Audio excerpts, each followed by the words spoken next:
Hello out there, everyone. I'm DJ Particle. This is ParticlePlay Live. How's everyone out there doing today? Yes, I still have my protest shirt on.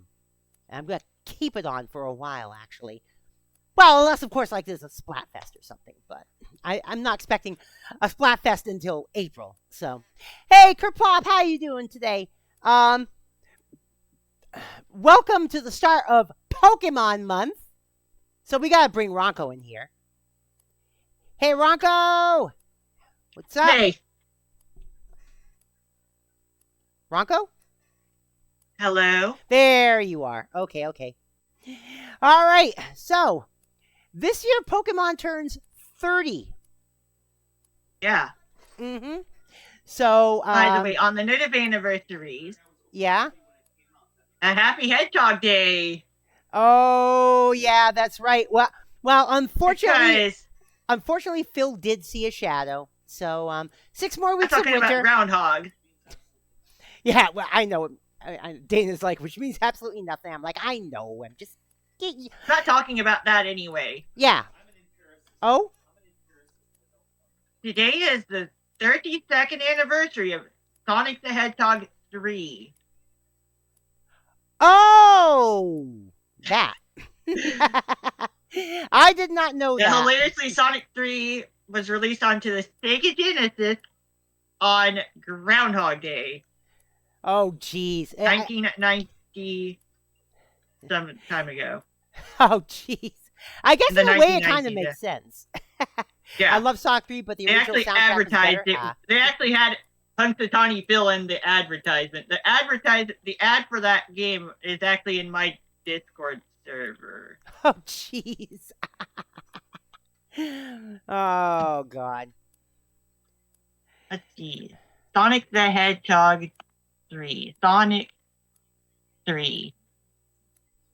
The game was released on Groundhog Day, 1994. Oh, wow. U.S. first, of course. Oh. Actually, out of all the original releases of Sonic 3, the game was released in Japan last. Oh, seriously?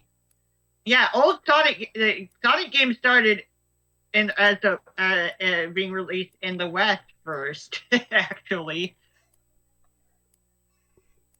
It's also half of Sonic one big was kind game, of Sonic designed 3 for and Knuckles. Yeah. Yeah, Sonic was actually designed with the West in mind, and then ultimately the Western design was even more Westernized than he already was. Oh, jeez. It wasn't until Sonic Adventure where his design became universalized, along with all the other characters that existed at the time. Yeah.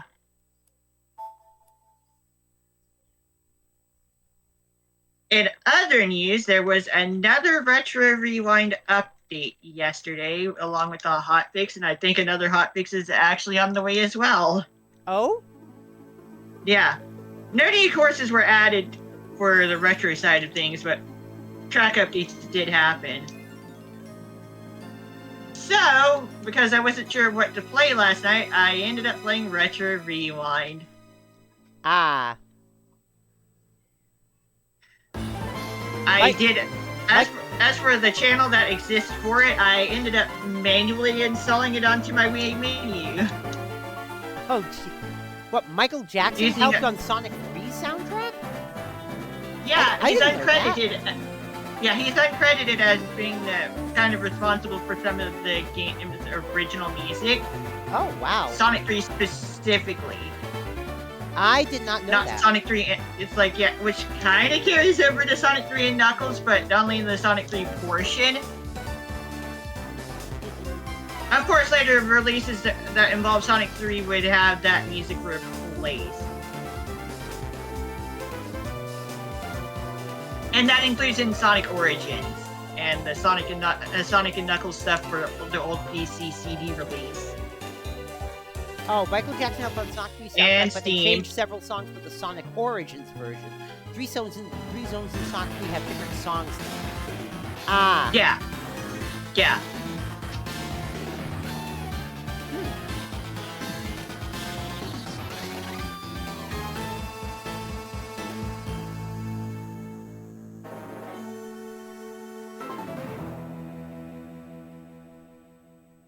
The A lot originals of are way Sonic better. fans Yeah. prefer the Michael Jackson music, though, of course. Yeah, like Kerplop just said.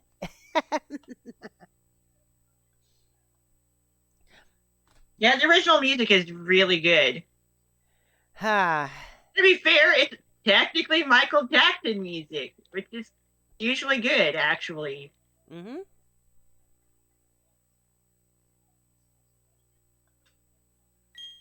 Oh, I will say this. Apparently, his name's been found in the Epstein files. Well, dang. Yeah. Hmm.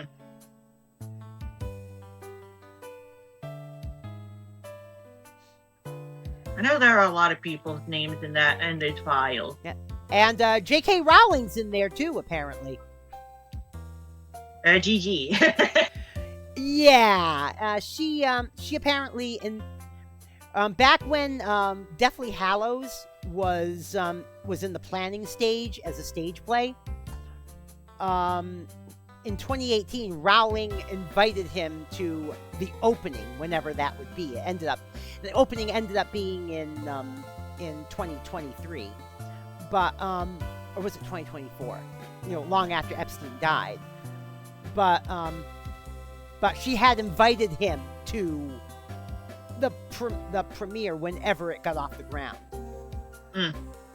And she invited him in 2018, long after we already knew about him, and the charges were pending.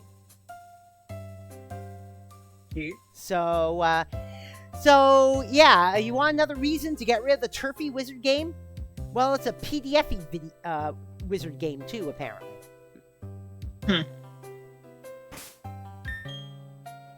So anyway...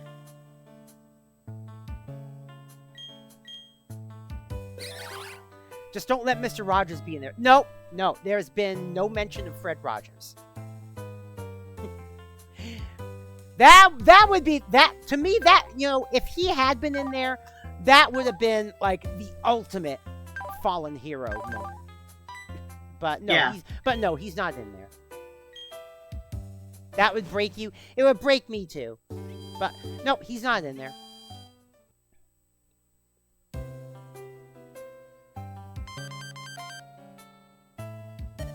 And apparently, a lot of Epstein's clients were not only PDF files, but also chasers. If you know what I mean by that. Huh.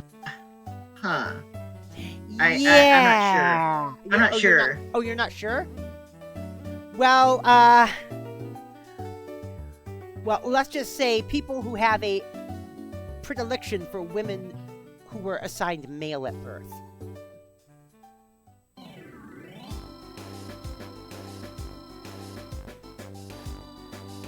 Okay. And apparently Epstein trafficked in trans women as well.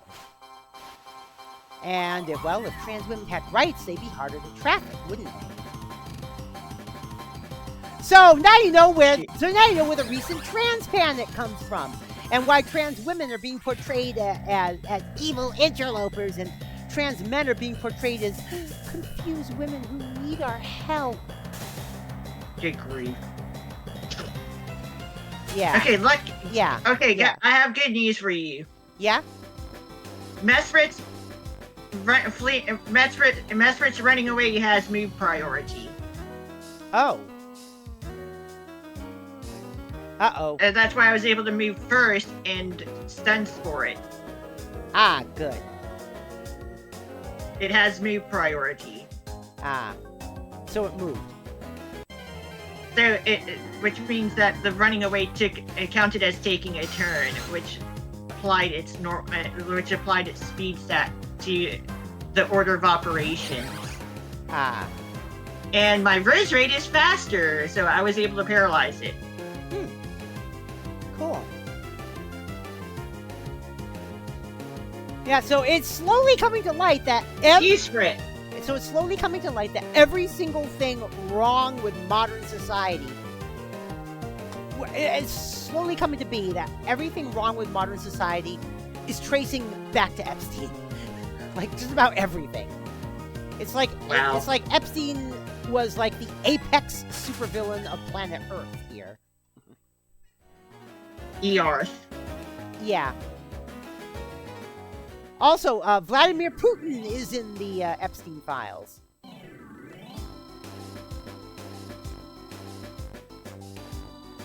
Which also explains another thing, which means he's seen a bunch of stuff and he knows who was involved and is probably blackmailing people.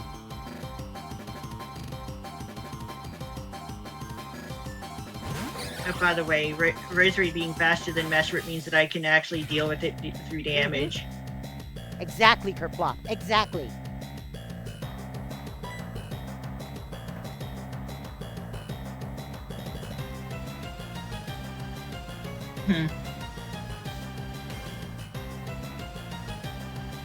So there you have it. I mean, like in Shadow Tag would help, but I don't have access to that. I don't have the access to that move or ability. I don't have Boba Fett. Also, to be fair, I'm not able to do anything outside of the Synodex at the moment. Outside of, well, if I were to trade, I could do something about that, but like just with the save file alone, no.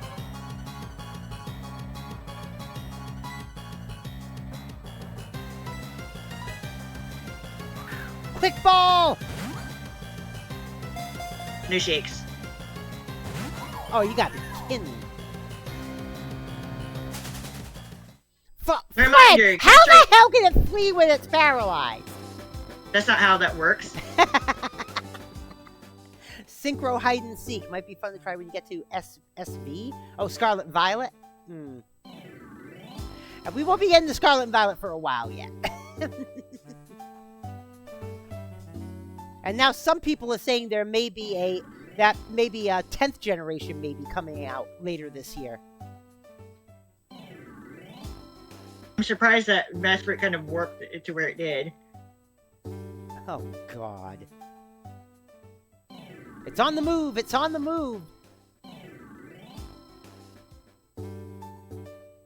For a moment there, I was moving in exactly the same direction as myself. Back and forth. And it did it again. I'm half hoping for a Pokemon Classic collection. That would be interesting. I need to warp up north.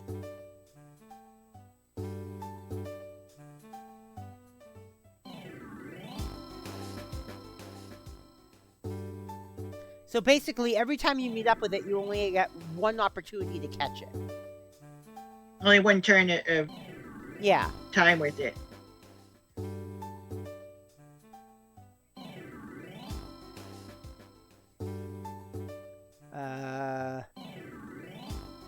Hi, Mesrit. Bye, Mesrit.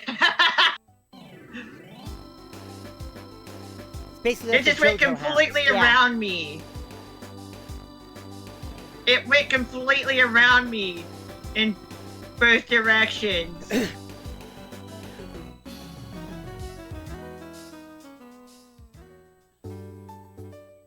Oh, and by the way, I posted something on my Blue Sky this morning. In only 2 short years, Ryan Seacrest will be the longest serving host of American Top 40.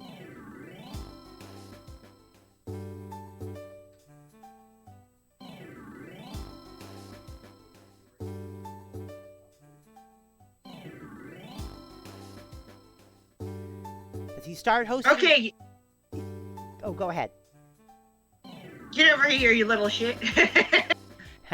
He started hosting in January 2004, and in 2008 he'll have this thing doesn't have much battery life for anymore. 24 years. And this handheld doesn't have much battery life anymore. And that would be Casey Kasem, who hosted the show for like 23 years and 10 months or something. Between Casey Kasem's 2 runs as host of the show. Alright, here we go.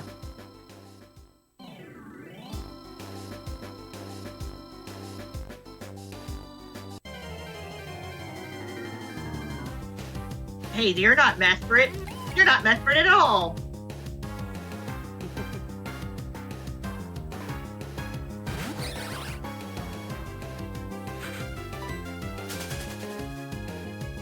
A repel would help.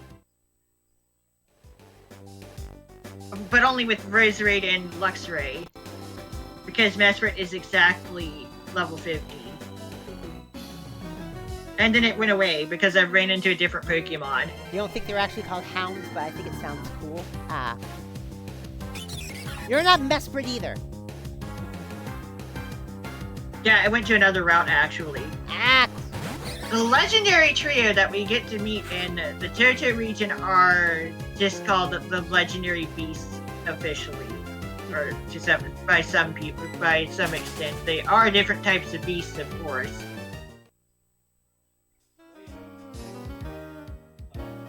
What, hun? Yeah, they are the legendary. They are the legendary beasts. What they were before they became Raikou, Entei, and Suicune is unknown.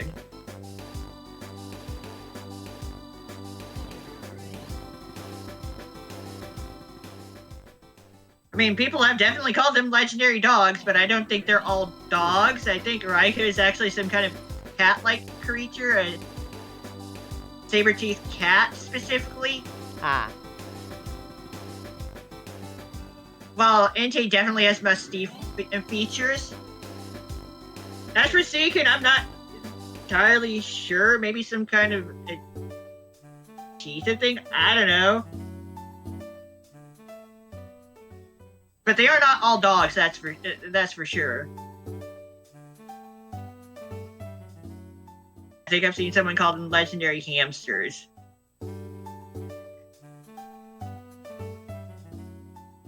Or legendary gerbils. This is very far off from the truth. Maybe legendary cats, but then again, the Entei is very dog-like. Ah.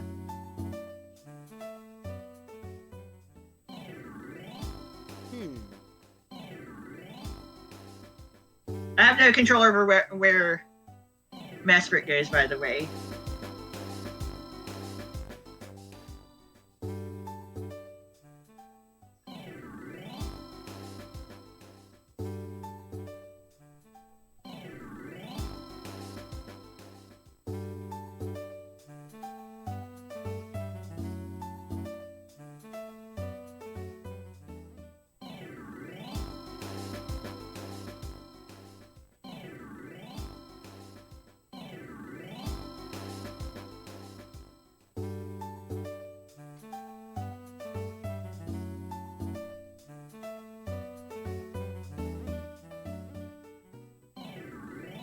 Oh, here we go.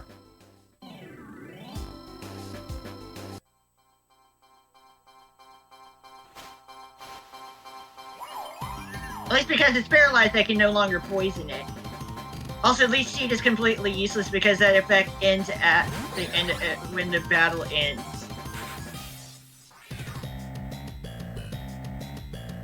Yeah, that doesn't see between battles.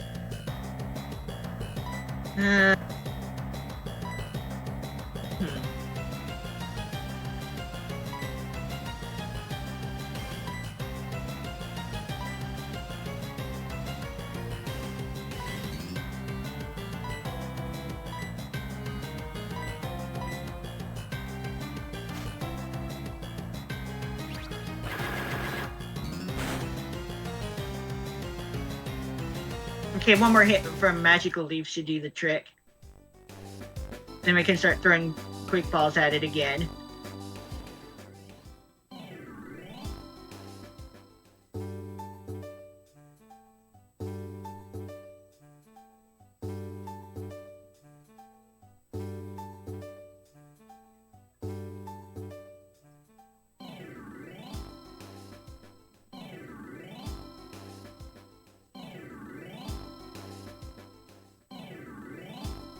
We're messing up the oh gosh. Mesprit, could you stop teleporting?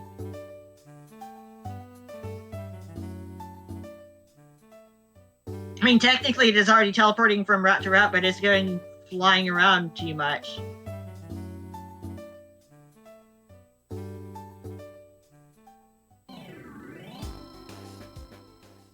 At least we know roughly where it is thanks to the watch.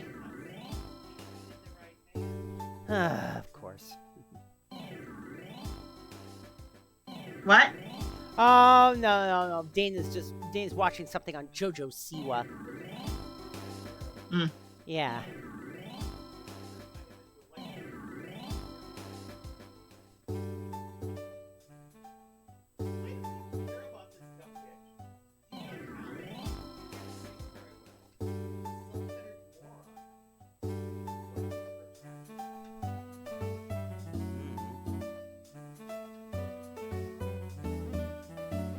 I don't get her either.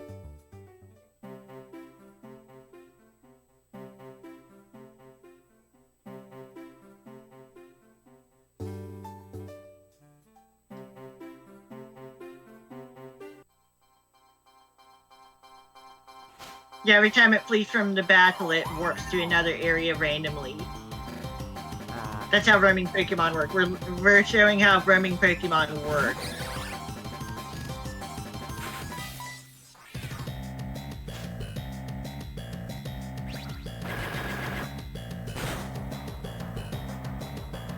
Okay, that should be a decent amount of health.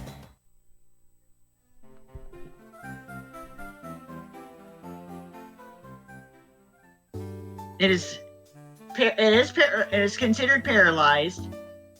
It is low yellow health.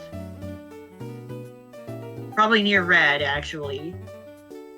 I don't think there's anything else I can hit it with without knocking it out, though.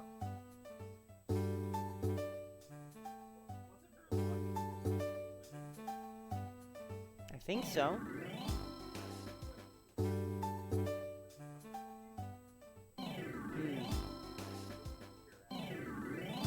Oh, probably, yeah.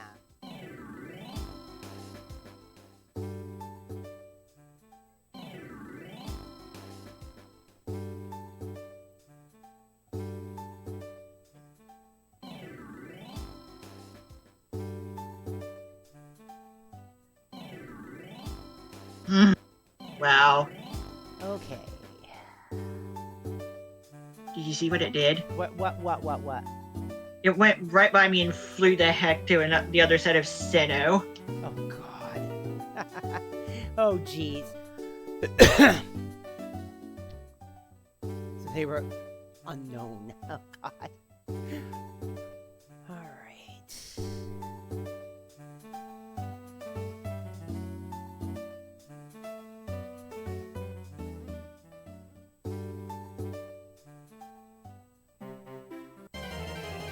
The tedium of catching roaming Pokemon. Yeah, no, you are not desperate.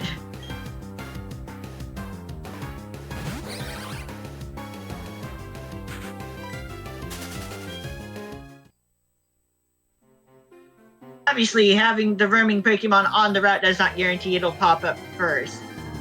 Yeah. And if you don't run into it first, it just goes somewhere else.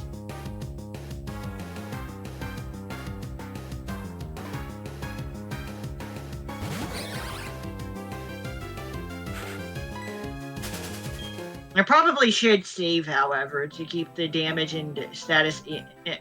effect on it.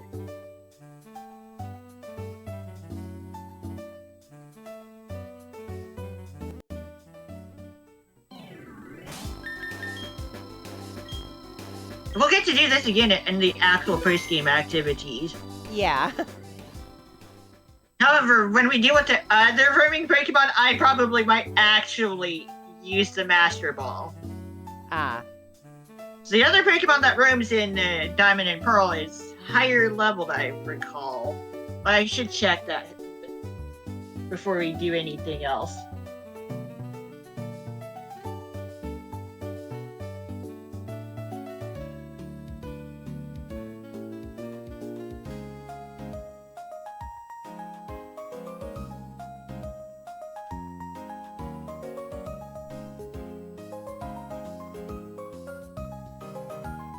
The roaming Pokemon article will help me. All right. Okay, level 50, I guess it wouldn't be too bad to do what I'm doing for the next roaming Pokemon during the actual post game then? Oh? Huh. Okay, it's only level 50. The roaming Pokemon will only be at level 50. I thought I was thinking level 70 because I'm used to legendary Pokemon that we need to go after being at level 70 for some reason. Yeah, there are reasons for that though.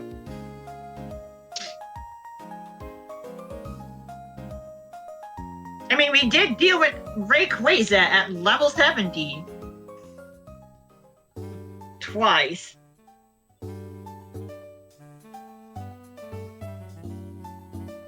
Also, Groudon and Kyogre and Emerald.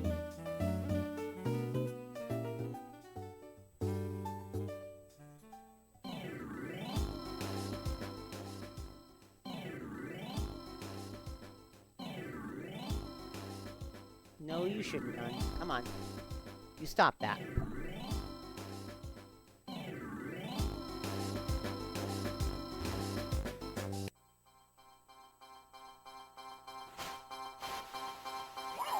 The cool thing, though, is because this is always going to be the first turn of the battle when we encounter Mesprit, we get to keep using Quick Balls and have their full effectiveness per attempt. Ah. And Mesprit will keep its status ailment, and along with that, however much damage it has taken along the way. Because it's a roaming Pokemon, so we don't have to worry about restarting things. Ah.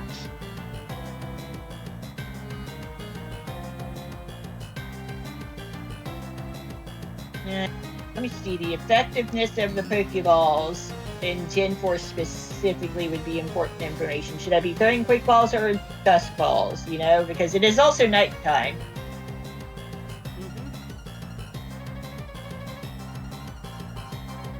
Three times multiplier on the Dusk Ball if used in a cave or at night. Quick Ball is times 5 effectiveness on turn 1, so we should be using Quick Balls.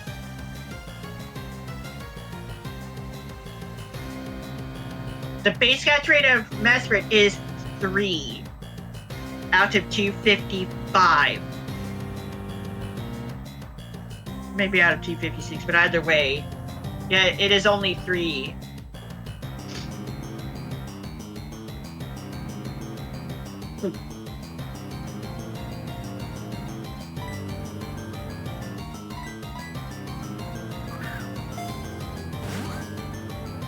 Almost got it.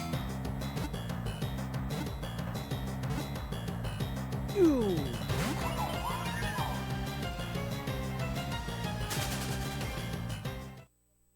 This is why using a Master Ball is the better idea, though. If you just want to get it done much more quickly. Because Master Ball cannot miss and cannot fail. I say the cannot miss part because if you're playing in Gen 1, Pokeballs can just straight up miss.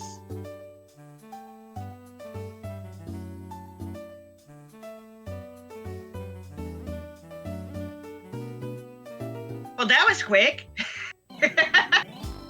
This is being quick. Unreasonably quick.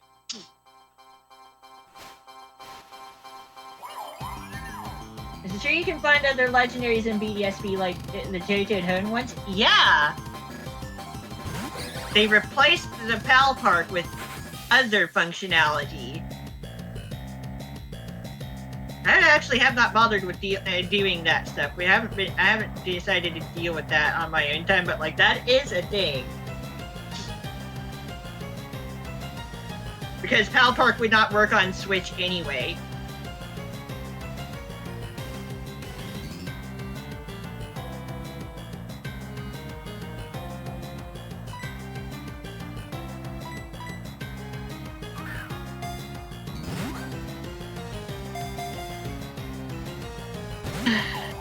Here we go again.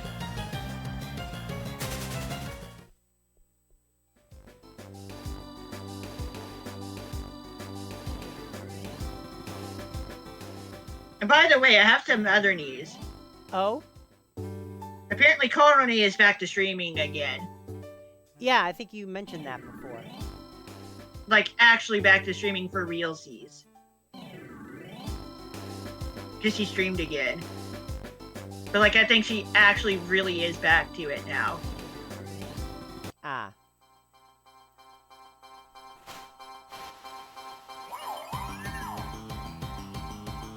If I could put this thing to sleep instead of paralyzing it, that would actually reset. I'm pretty sure that would just reset the turn counter. Funny thing is that even if you put it to sleep, it'll still run away. Which has led to a bit of a silly image of an Entei running away while with its eyes closed and drooling online. Just running away while sleeping. Drool coming right out of its mouth. Heck yeah, that's hilarious. The fact that the Pokemon can run away while sleeping is pretty funny.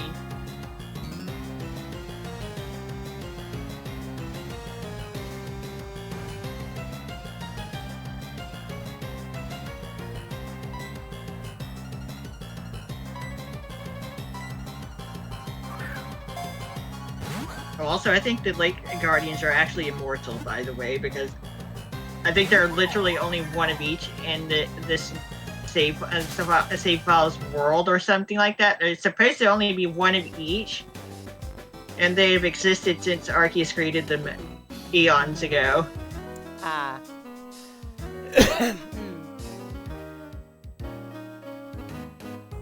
Which I think also applies to the creation trio as well.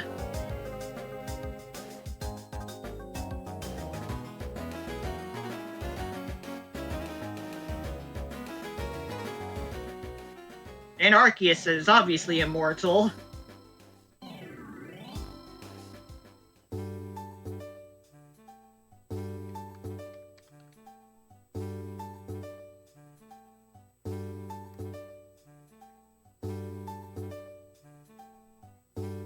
Okay, that is done.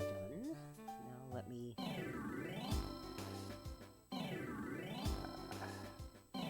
Resetting the music every time we enter and exit the route.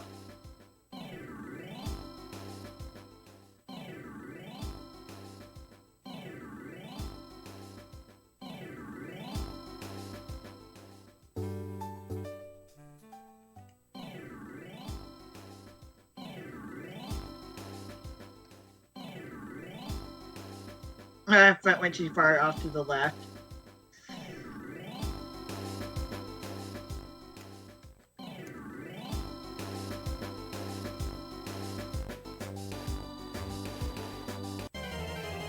I guess it needs to be centered better. I don't know.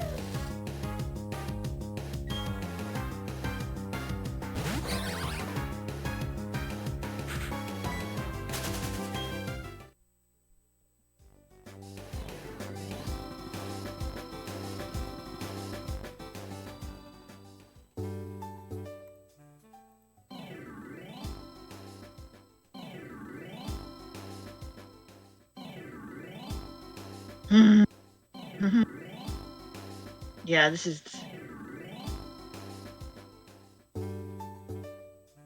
Well, this is being a thing.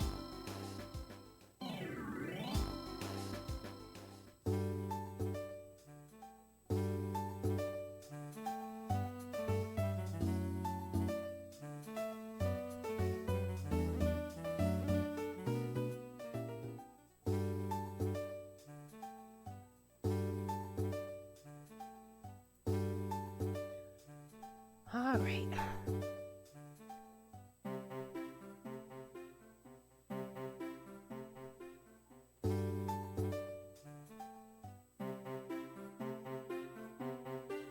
This game is being rude.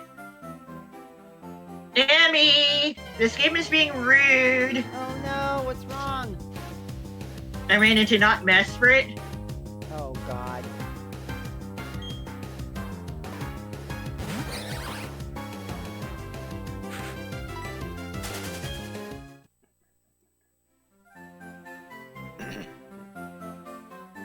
Like, okay, you little shit, you need to get back over here and quickly.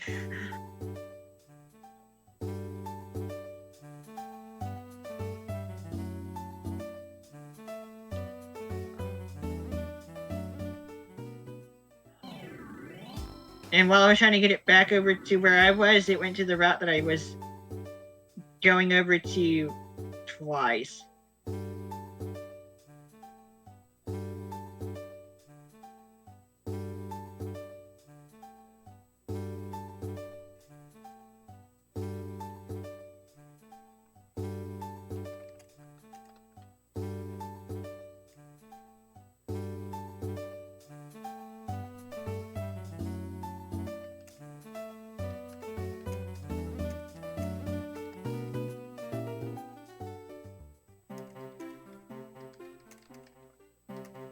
Oh my gosh.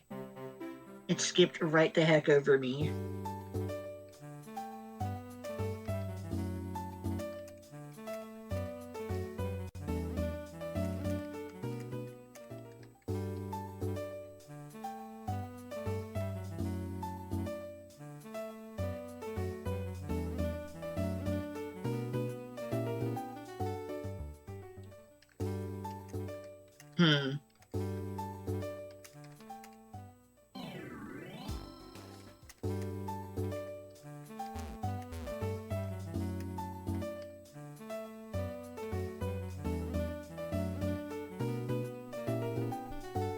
I don't think it's actually on this route, but whatever. Oh, jeez. I wonder how these things actually work sometimes.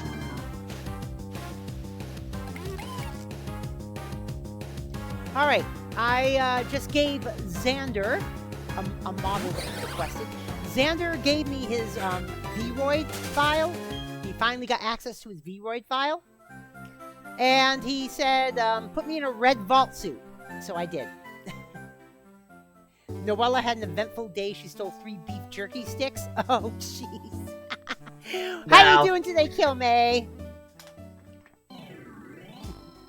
Hey, Kyobro. And Ignite. Hello, Ignite. How are you today?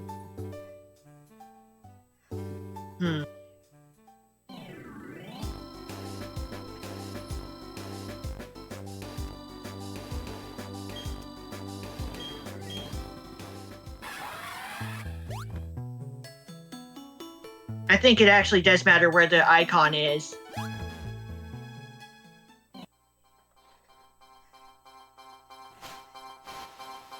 I think the icon location is relevant.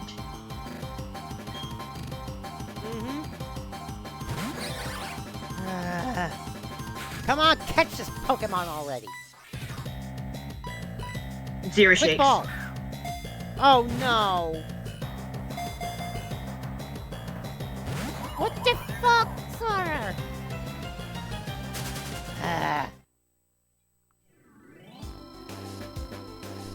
And let me guess, Timer Ball wouldn't work on this either, right? No. I didn't think because so. you need to have time pass within the battle itself. Yeah, that's what I figured. You need turns to occur. Because it's always turn 1, only the... It's always turn 1. Quick ball. You don't get any other It's chance. only ever going to be turn 1, which means that the timer ball is always at maximum effectiveness, which is higher than the dust ball.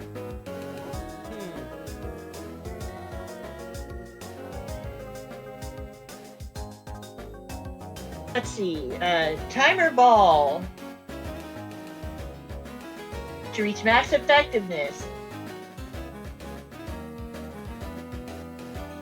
And generation 4, mind you. And gens 3 and 4.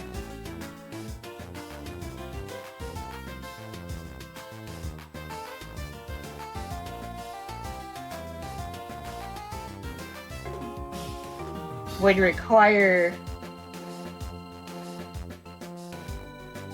30 turns to pass. Oh, jeez. Ever seen a Gen wheelchair 5 and user onward, it just would tap be... the carpet around the table by screaming, drop it, because it probably would be funny. Cat definitely thought it was the truth. Oh, jeez. In Gen 5 and onward, it would require 10 turns, but like, because it's always only turn 1 in this type of battle, it would be, the timer ball is stuck at normal Pokeball effectiveness, which is basically having no multiplier at all. a multiplier times 1. Even if we could magically, even if we could, it's like, even if we could get this thing to not flee, which we can, technically speaking, a timer ball at max effectiveness is still less effective than a quick ball.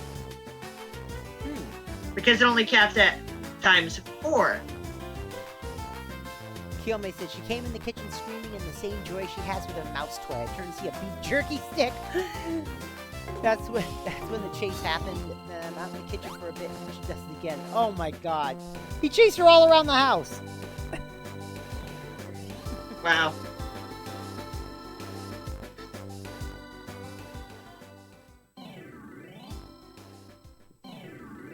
And Noella stole some beef jerky.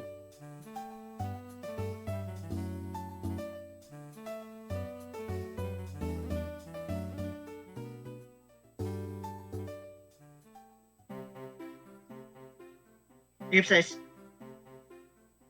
I done goofed up. Yeah, and Mesprit was on the route with me for a moment, and then I was like, I realized it too late. Whoops.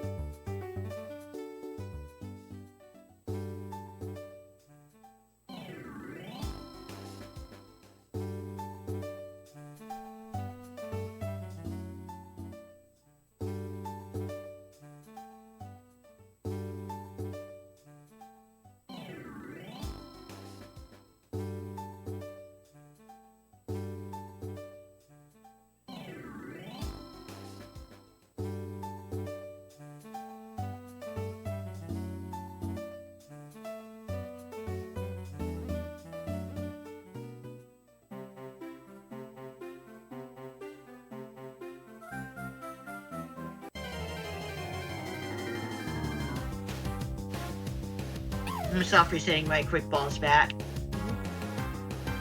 Where are the Slim Jims? Marmar found them. Wanna know the real kicker? I found them because she went for another, put them in the fridge, do my stream, finish, Dad's home. He came home to a half-eaten jerky stick on the floor. Oh, God. Did Noella figure out how to open the fridge? That'd be hilarious.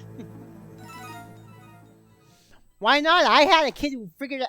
not a kid. I had a cat who figured out how to open doors. That's hilarious. Well, yeah. Basically, I was living in an apartment. I was living in an apartment where the doors had the handles on them instead of door knobs. You know, much like the apartment I'm in now. And we tried to close, and because I was allergic, Mila and I tried to keep the door of the bedroom closed so the cats wouldn't get in. And eventually I'd wake. Sometimes I'd wake up, find the door open, and the cat laying next to me, right? And we found out we were awake one time with the door closed, and we heard this thump against the door, and the door opens, and there's Boris landing, and there's Boris like landing on the floor. Boris jumped up to grab the handle, pulled it down, and the door opened.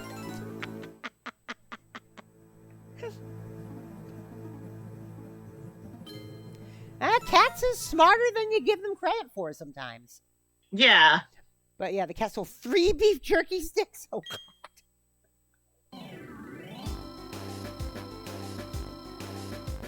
Every time you boot up the game, it takes a moment for Mesprit to be placed. Which is true for any roaming Pokemon, actually.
We can't keep any food out that has meat, salt, or butter on it, or Pearl will get up and help herself, Kerplop says.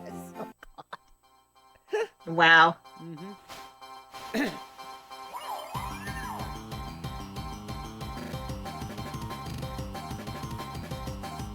Also, would also be a helpful move here, as it can only reduce the Pokemon's HP to 1.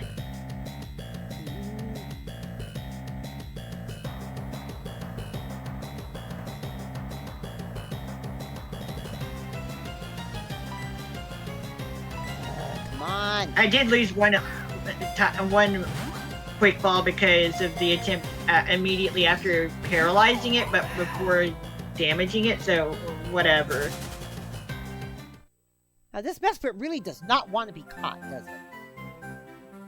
I mean, that is an issue that we have to deal with. It's the fact that it has a low base catch rate.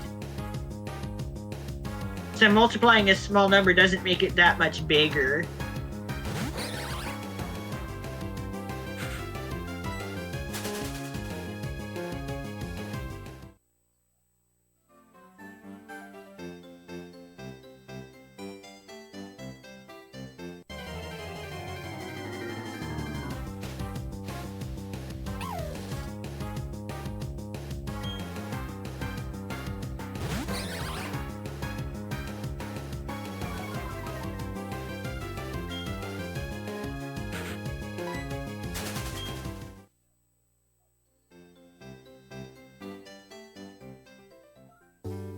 This is bad RNG, really. Unlucky.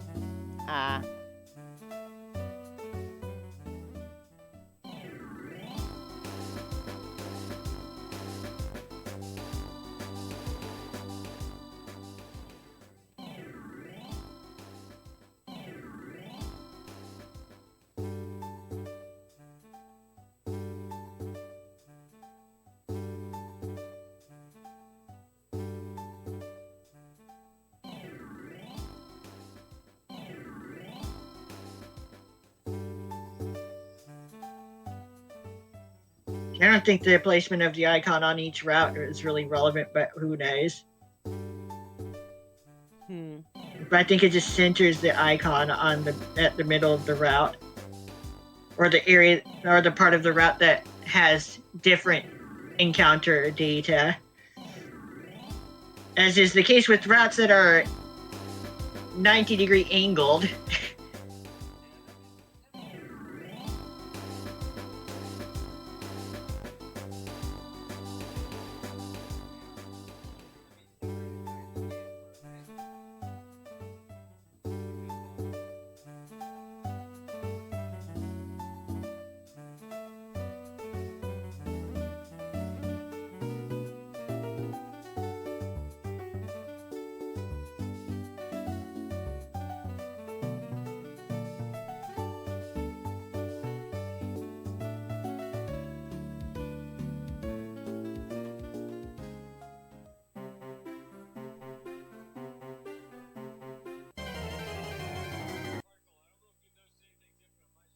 It's not resetting, I just get to have an unlimited supply of quick balls, I suppose.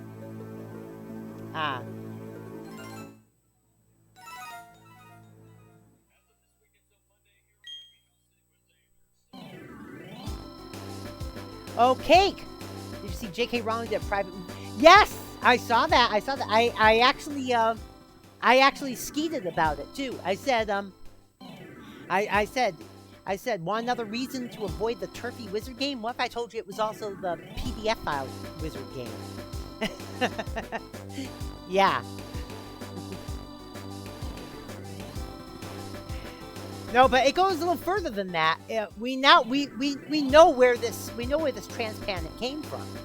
Apparently, Epstein also trafficked in trans women, and of course, if trans women didn't have rights, it would be easier to traffic them, wouldn't it?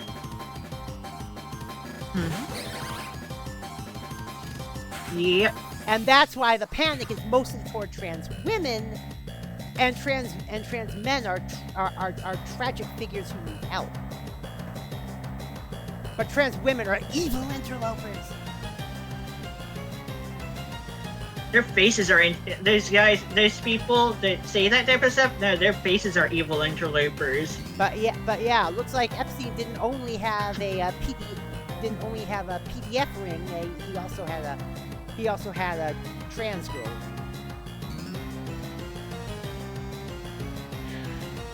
Yeah.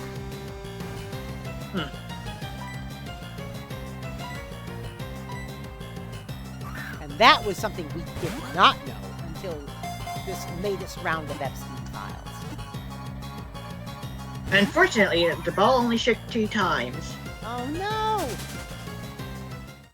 Turn around, wild Pokemon!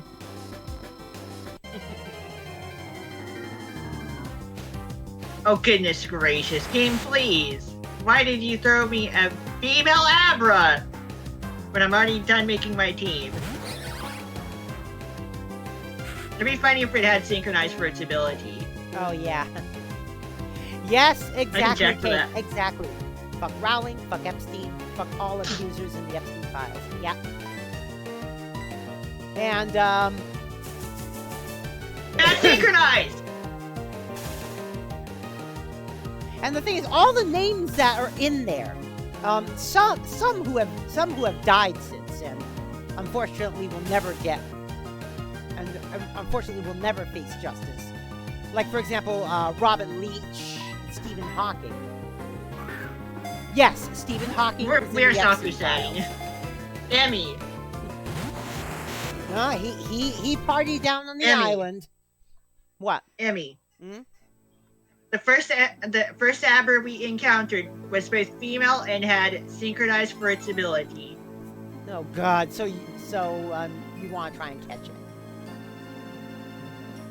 No, I'm not gonna bother with You're that. not But gonna that is bother? just All right. completely ironic. Because Alright. now that I'm not, it's one of those things that we've looked for in previous playthroughs.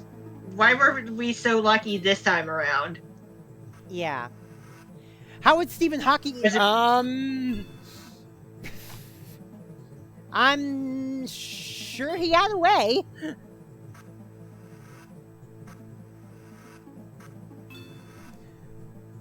I mean, he had. I mean, his. I mean, he wasn't. He wasn't so much paralyzed as he was as he was atrophied.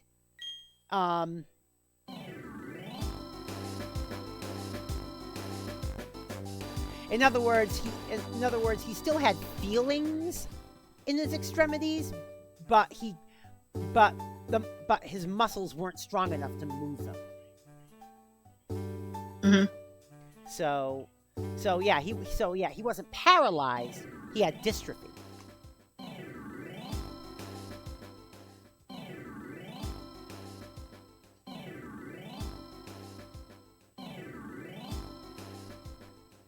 Or what was it? It was, well, I know he wasn't paralyzed. And I know it was some sort of muscle disease. Yeah, wasn't it? I know it was some sort of muscle disease. ALS, yeah.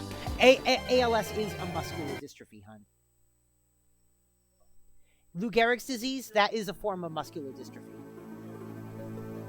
Yeah. Yeah. Yeah. Yeah, it is a type of muscular dystrophy. Yeah.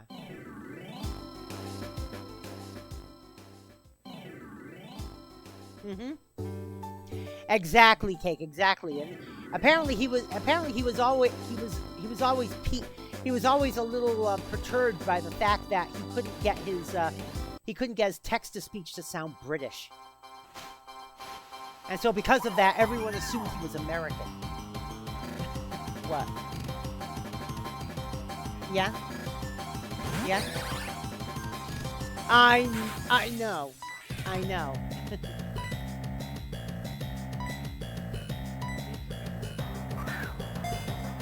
Two shakes only. Oh, yeah. Yeah, someone, before Stephen Hawking died, someone tried to do a gotcha with like Stephen Hawking wouldn't have lived as long as he had without the American medical system, and then people said, he's British. He uses the NHS. I think it was Ted Cruz. Yeah, he said that. Yeah. No. Stephen Hawking was British. Yep. Well, the character of Dr. House isn't. Yeah, I mean, yeah, the actor who portrayed Dr. House is British. Hugh Laurie. Character isn't, but the actor was. Did you see the Splatoon Raiders trademarking stuff? Yes, I did. It lends credence to the fact that we may see the release date get revealed on the next Nintendo Direct. And of course, some pie in the skyers out there thinks that it could be shadow dropped during the Direct.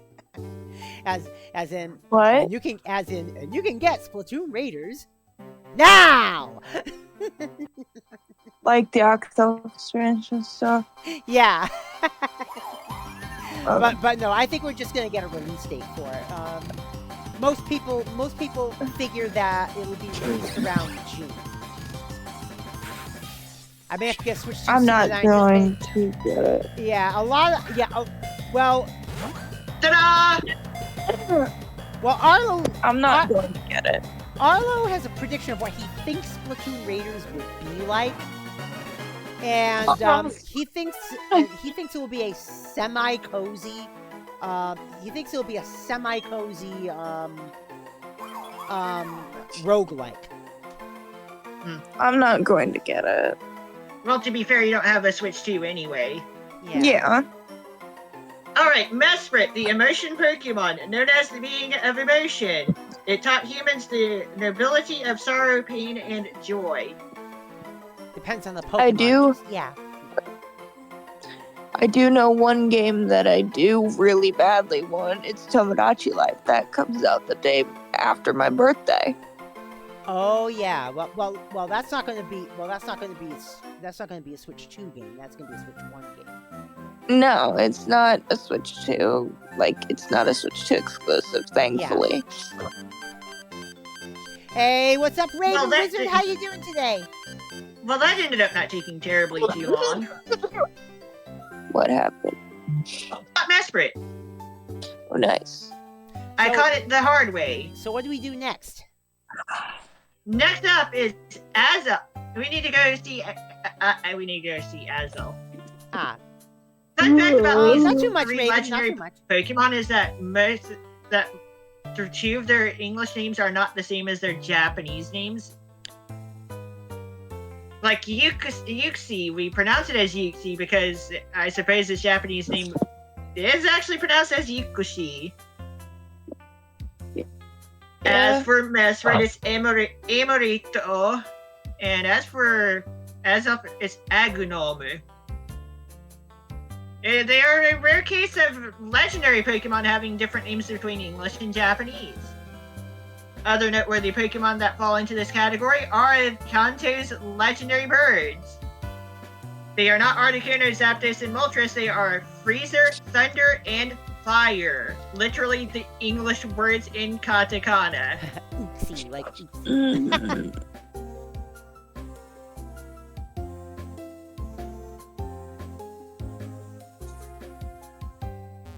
I guess technically Rayquaza is Raykuza in Japanese, so that's a little off.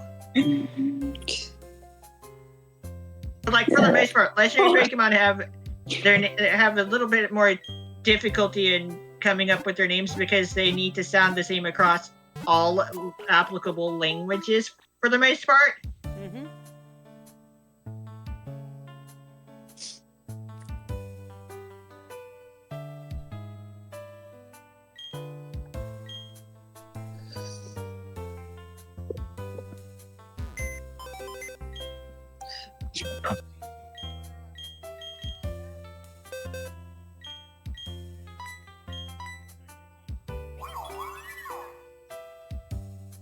All right, nature. Let's nature.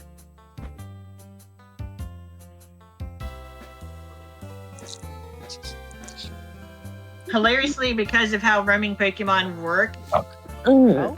this thing can never be caught in its own cave. So if you somehow get your hands on a Mesprit with its cave as its catch location, you can rest assured that it was hacked. Does it? Wait a minute. Does it not say what gender it is? It cannot be caught in its own cave because it leaves the cave to roam. Oh. Yeah. Ranko did use Quick Ball to catch Mesprit. Yeah, I paralyzed it, hit it with a couple of magical leaves, and got its health pretty low. Still yellow on the meter, but it was good enough. Mm-hmm. Anyway, last nature.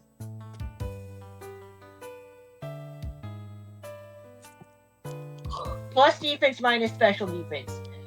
I guess that's not the worst nature.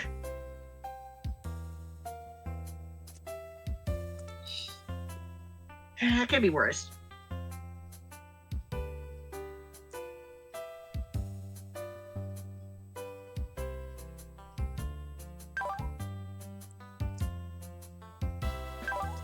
Quick Ball is the most effective Pokeball on a roaming Pokemon outside of the Master Ball. Because each time you enter battle with it, it is always turn 1, which gives the Quick Ball its ×5 effectiveness. As I've already mentioned earlier. But because you need to do some shenanigans to get it to stick around in battle, you're better off just doing what I did, unless you just want to go ahead and use the Master Ball, which would be best. However, you're only guaranteed 1 Master Ball per save file, so like, have fun with that. Wait a minute, what's that one? You can always Mesprit? The yellow-headed one? Yeah. Yuxi, we caught it last time. Oh, Yuxi, that's it. Okay. Alright, we need to go all the way north again. Oh, God. Except, no, we don't. That's where we got Yuxi. Oh.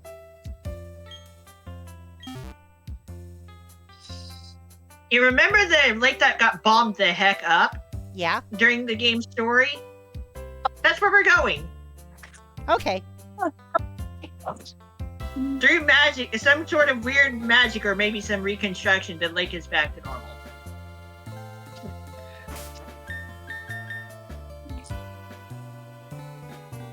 And any hidden items, and any stuff you didn't grab, the little stuff that there is there, like that one hidden item I mentioned before, is now missed. If you did not grab it. Ah.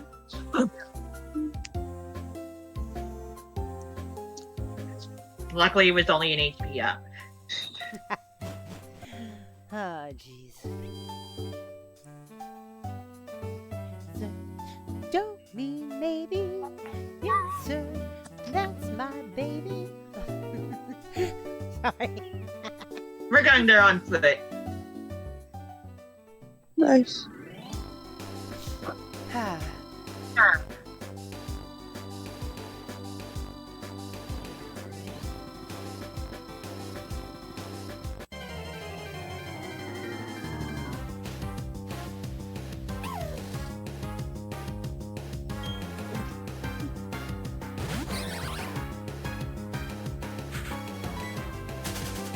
Well, we'll need to hit up the bike briefly to get up slopes. But, like, yeah, we are not flying there. We don't need to fly there. We're not in any sort of hurry, are we? Well, that's up to you, Ranko.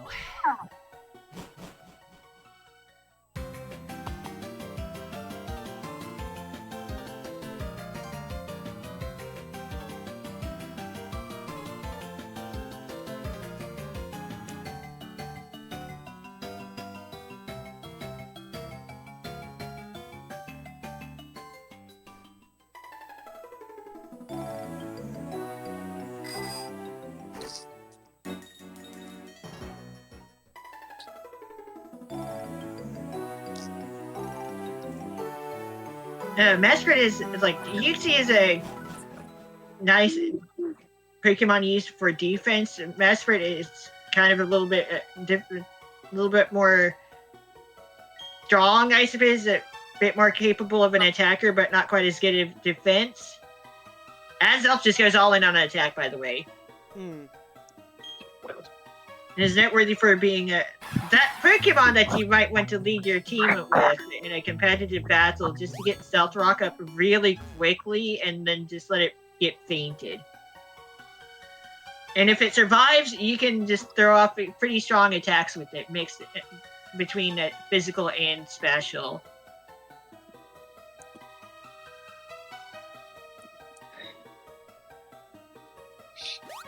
Twitch needs to stop randomly pausing Twitch streams.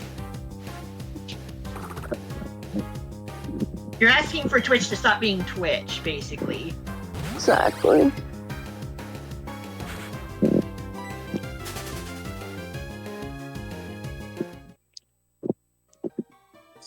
It does it to my stream all the time. And that's how I view my Twitch chat. Hence the shit, Twitch crash. Shit, Twitch crash. Twitch crash. Twitch crash. Because my phone then falls Twitch.tv more like asleep. crashed.tv. Because then my phone falls asleep because the video paused. And when I turn it back on, Twitch isn't there. And it's like, you've got to be kidding me.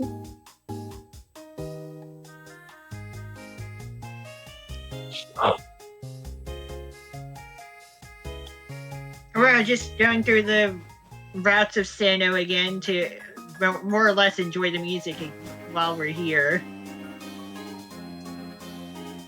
And unfortunately, there are trainers that we can't battle unless I were to mess with the system time, but it's okay because they aren't exactly necessary.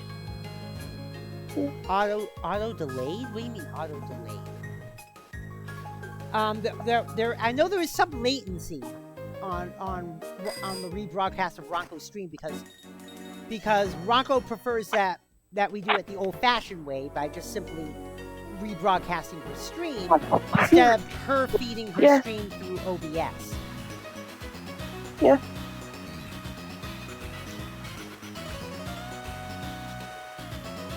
That also allows me to keep my stream numbers up. Yeah. By the way, I should do something. Wait. Since when did you care about numbers? I like seeing the stream time numbers be high. I mean, how else do I get to talk about passing going past 200 hours of stream time per month? Oh, you can still. I'm not saying you can't stream. By feeding the stuff directly through Discord, yeah, no. No. I mean, send it to Discord. I mean, send it. No, you wouldn't be sending your stream to Discord. You'd be saying your OBS output to Discord. Whatever. And you'd be saying. Oh wait, OBS output to I'm Twitch. not muted. You'd be doing both. How about I just stick to one source at a time? All right. I had put in the chat. I was like, oh yeah, Ranko just cares about the stream time numbers, not the viewer numbers. I just the like laughing streaming a lot. emojis. Those are the numbers that I pay attention to. Yeah, and then I remember I'm in the voice chat. I'm not even muted. I'm just sitting here. Just I out could of have habit. literally said that Using out the loud. chat. It's just Kirame sitting here using the stream chat out of habit, despite being unmuted. Yeah. It's Because that's how he does things sometimes. yeah. How I do things a lot of times. Yeah.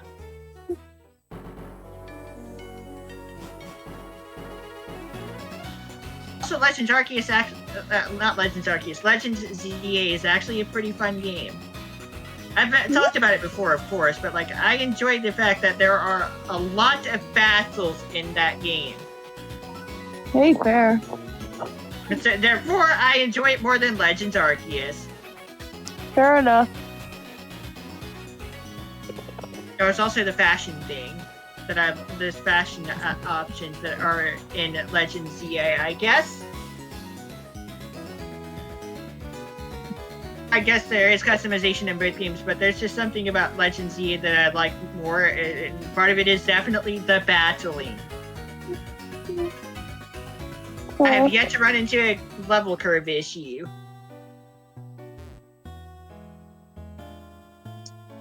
Watch that become a problem after I say that.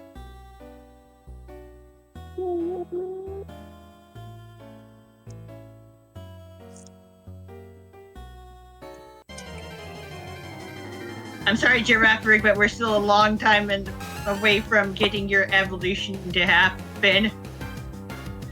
Yeah.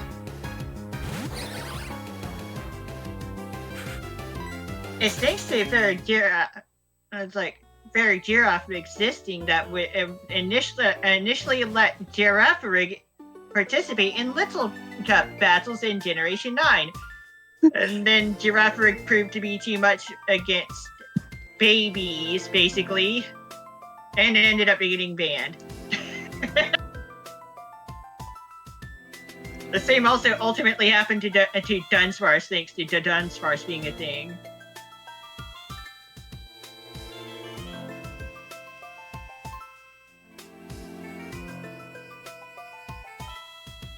That's also why Scyther's banned from Little Cup battles. Because originally it was considered fully evolved, but only in Gen 1 anyway, therefore it has really good stats compared to all the others, like, basic Pokemon.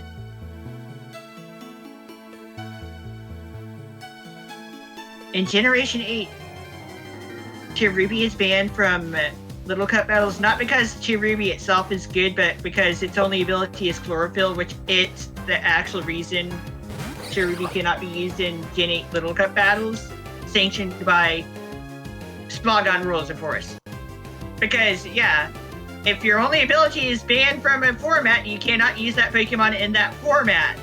Because Pokemon can't not have abilities in your typical battle setting.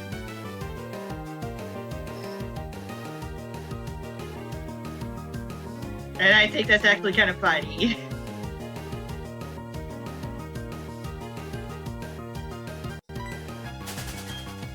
Yeah, due to not having a legal ability, you cannot use Cherubi in, like, Gen 8 Little Cup, so, like, that's fine. Not like anyone would ever want to use that thing in the first place, I'm sure.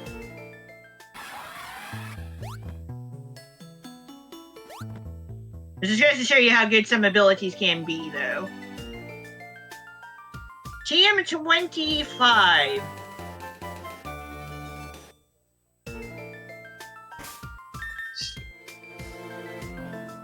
Which is Thunder.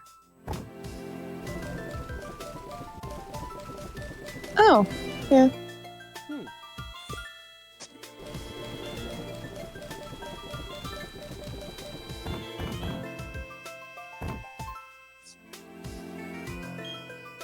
But yeah, as you can see, the lake has been restored to its previous form. Oh,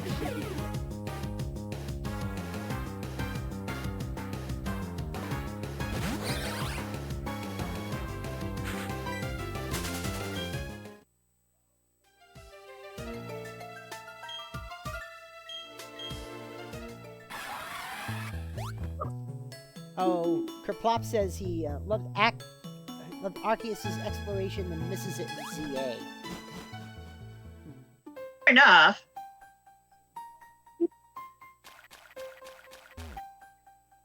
Legend CE also has alpha Pokemon if you care about that aspect. And while I have been activating holovators, like electric, like digital elevator thingies, teleporting elevator devices, I end up, like, a few different spots have encountered Alpha Holucha, like, in 3 different spots while being up on the rooftops. Like, oh my gosh, could you please stop doing that, game? Alpha Holucha.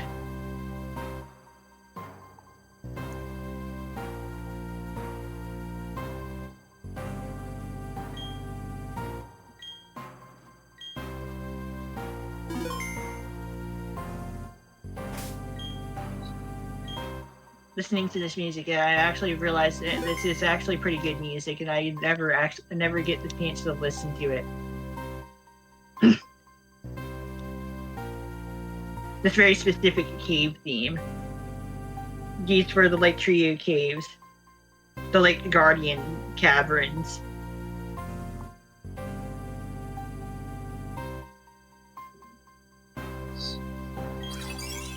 Stop pausing the stream. If these Pokemon were shiny, their bodies would be a yellowish color, while the forehead parts, the head parts that change colors between the 3 Lake Guardians would remain the same color. And the gems would the body gems would remain red.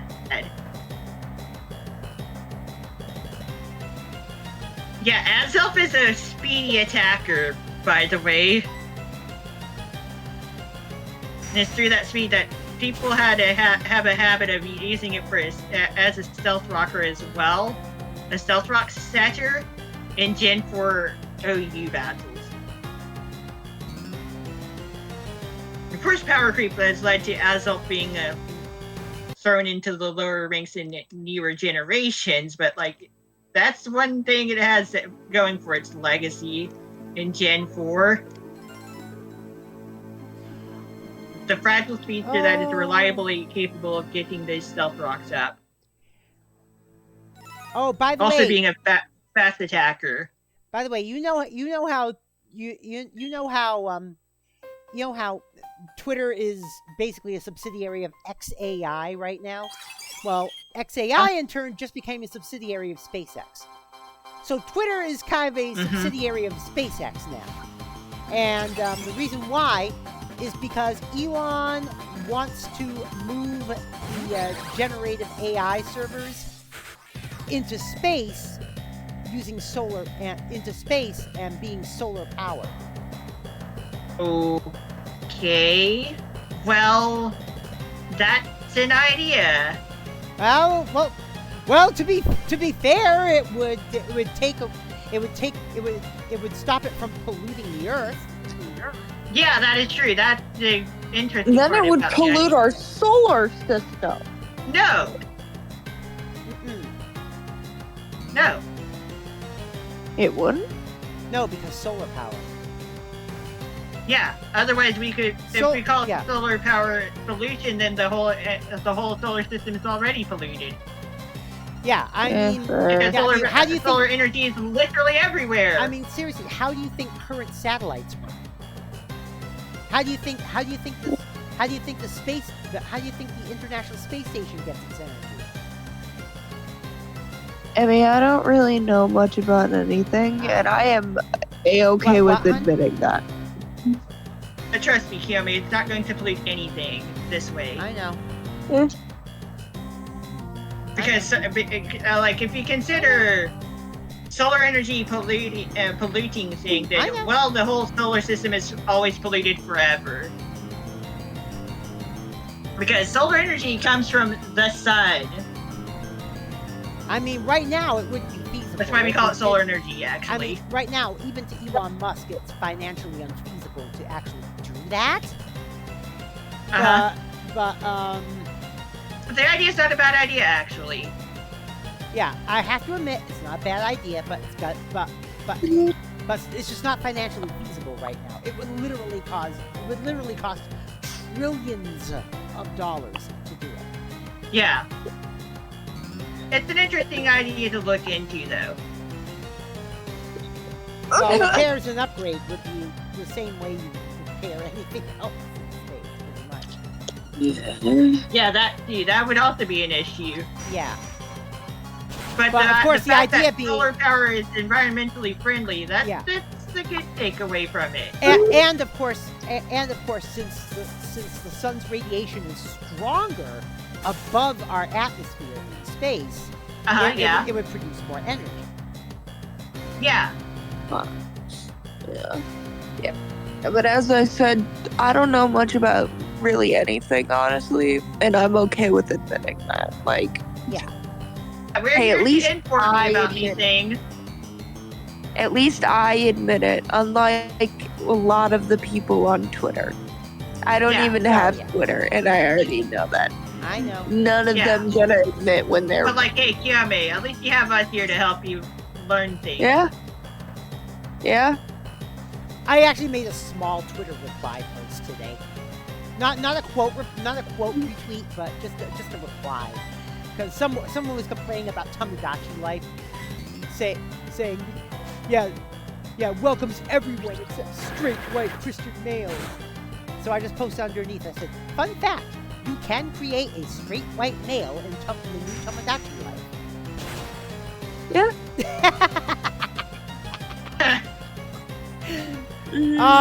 Not really, but I'm just basically telling them how stupid their argument sounds.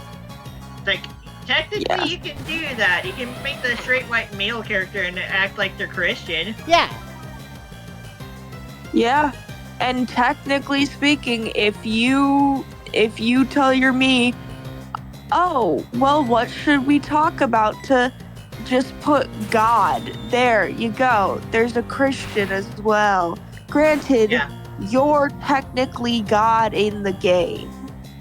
Yeah. So it's not necessarily for that audience of people anyway. Yeah. I'd assume so. Like,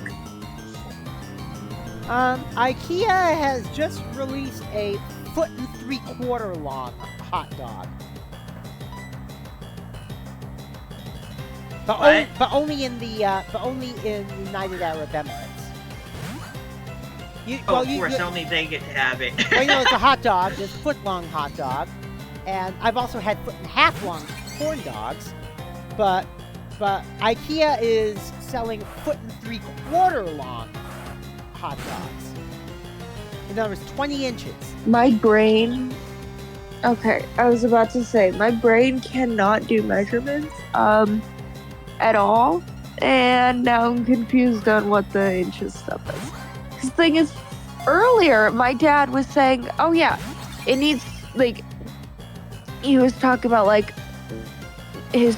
Like, he was talking about his store and how somebody wanted to put a box in a specific spot, and he's like, nope, can't.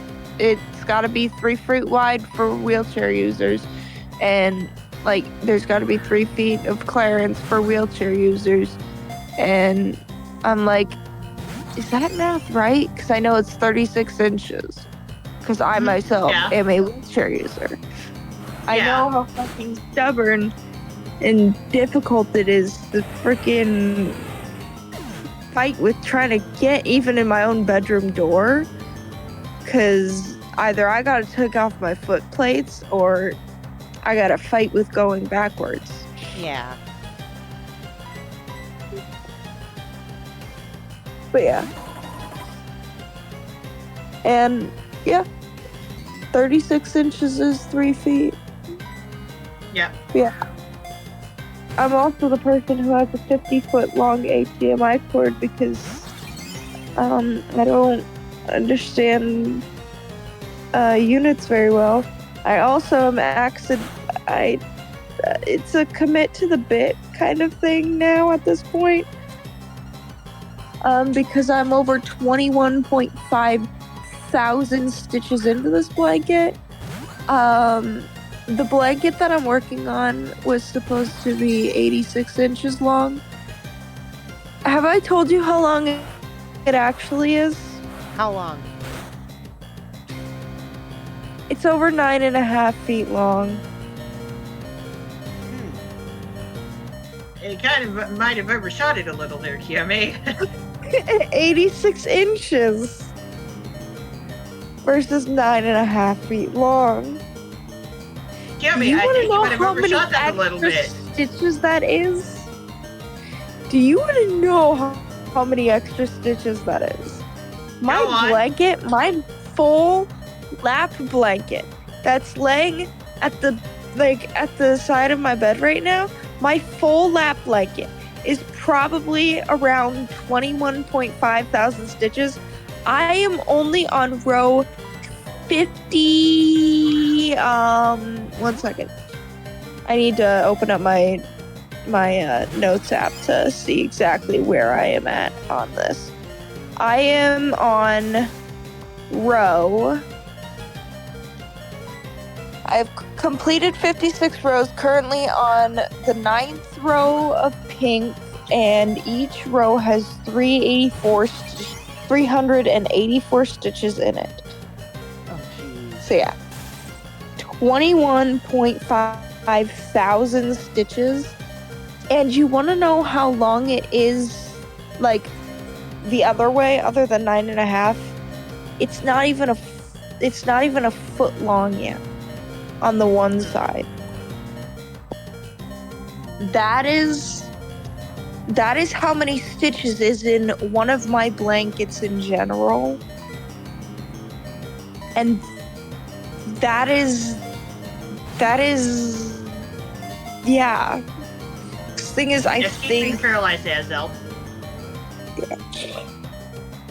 I think that my lap blanket is somewhere between 21,000 to 25,000, somewhere in between that range of stitches. I'm not recounting that right now. There's a lot of math involved, but I'm not recounting that. And the blanket that I'm working on right now is at 21,504, something like that. Here, I think it might have been oh yeah. Oh, literally that number. Raises the user's special attack stat by 2 stages per usage. It's basically special sword stand. I literally, off the top of my head, said the correct number. Yeah, it's 21,504 stitches in this blanket. Like, that I'm currently working on. And it's not even a foot. Like, the thing is, it is lengthwise, widthwise, whatever way you want to look at it. Yeah, lengthwise. One of the ways is 9.5 feet long, and the other is still not a foot. It's a very rectangular thing. You want to know how many stitches this blanket's gonna end up having just by that alone? A lot? Oh, jeez. A metric fuck ton. Yeah, of course. Also, the willpower Pokemon, known as the being of willpower, it sleeps at the bottom of the lake to keep the world in balance. There we go. Noteworthy that all 3 of these Pokemon that are related to each other, technically, are the same height and weight as each other. Height, 1 foot. Tiny. Yep. Yeah, and they are only 0.7 pounds in weight.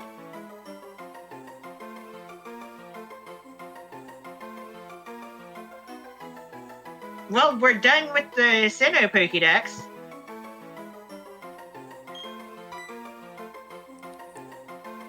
Okay. In order for this blanket to be turned into a square, like, it's going to be more than a square. You get what I'm saying? But, like, in order for it to be 9.5 by 9.5 feet, you get what I'm saying?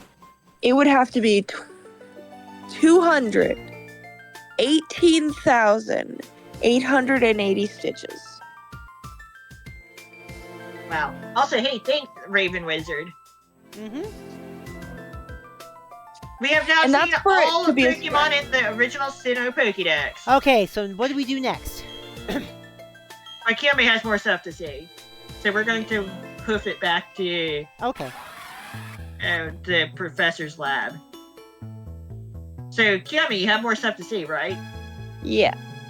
Okay, go on. The actual amount of stitches that this will likely have by the end, considering the initial mess up in the 9.5 feet long thing, it's going to be probably by 15 feet. So that will be 345,600 stitches, not including a rim. Wow. That's crazy. Yeah, it is. But I'm even more than that, so Aren't we all at least a little bit crazy in one way or another? in some way, I sure. guess. Embrace the silliness, Cammy. Just live it and love it. Embrace the silliness. We're all a little Silly. Yeah. It's better to have fun and be silly than anything else, of course. Yeah.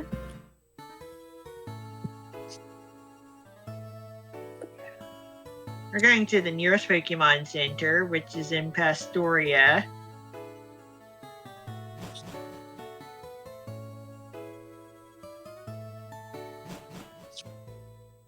But hey, at least I'm almost 1/15th.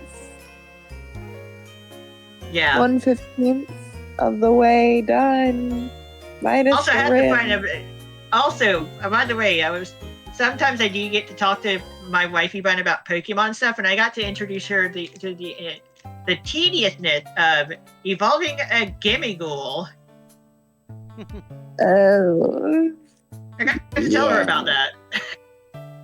Huh? I got to tell her about how that works. Yeah. And she agreed. It's tedious. You got to get 999 Gimmighoul coins and then level up your Gimmighoul. How do you get those coins? You get them by encountering other Gimmighoul. You either catch or defeat a chest-forming Gimmighoul, which only appears on the tops of watchtowers, or you can go randomly find the roaming form in various parts of Paldea and potentially get a smaller amount.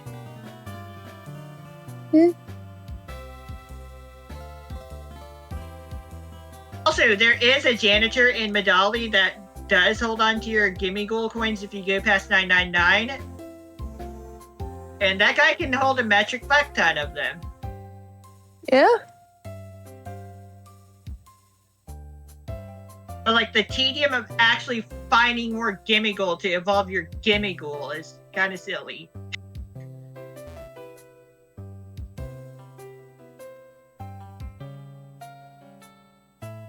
That is actually pretty tedious part of things. Also, it is possible to have the roaming form of Gimmighoul in Scarlet and Violet. You just can't catch it within the game itself. You need to transfer it in from Go. You have to transfer it in from another source. And yes, the small individual form without the chest does have its own stats. It is actually definitely faster than the chest form.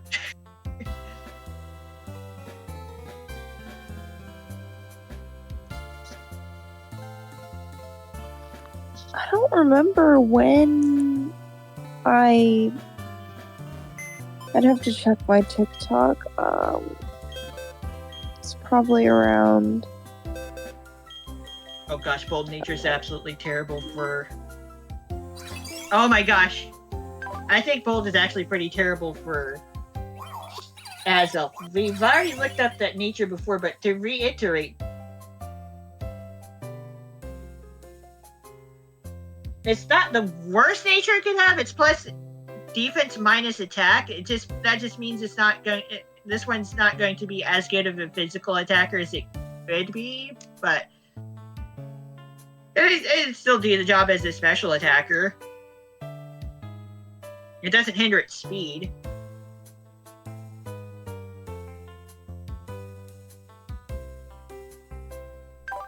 It's still not a great nature for Azelf, but it could technically be worse. Luckily, it is a bit of a mixed attacker, so whatever. But it would probably be the worst. It would be a minus speed nature.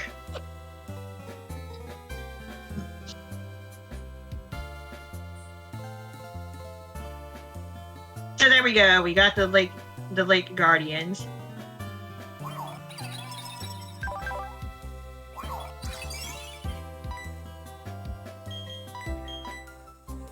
in number order. So we're going to St. Jim Town.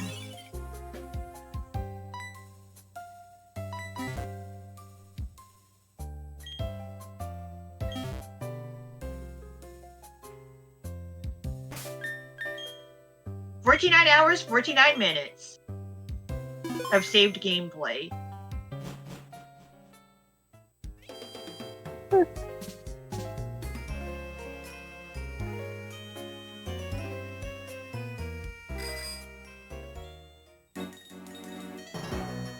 Hey, check this out.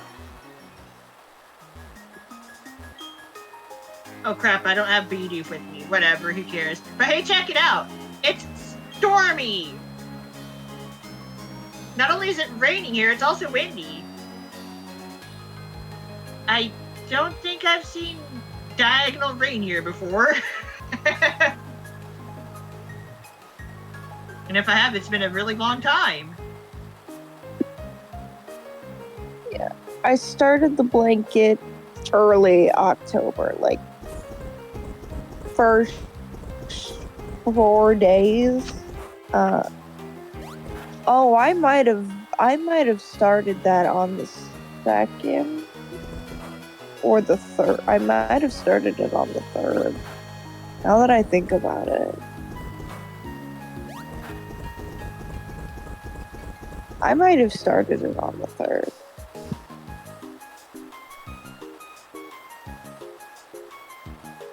Because the thing is, I don't remember starting it. Yeah, I might have started it on the 3rd.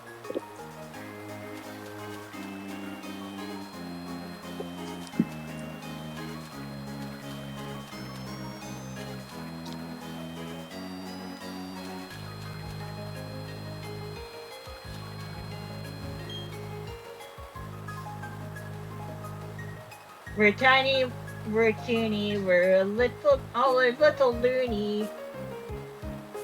Yeah, Kerplops.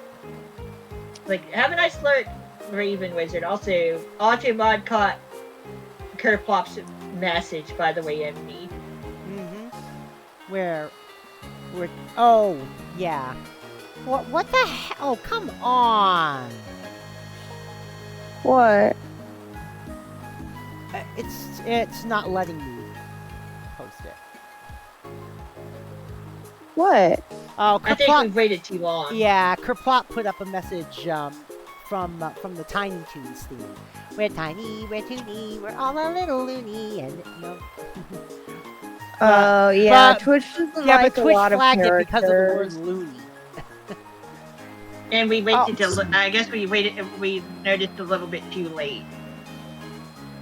Because eventually, if you don't approve it, it will not be approvable. Yeah. There is a time limit to that.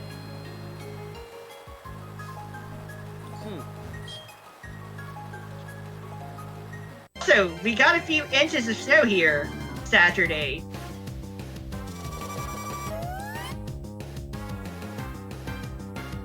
Guess which stubborn lady was in the snow with summer clothing on? You? Yes, absolutely.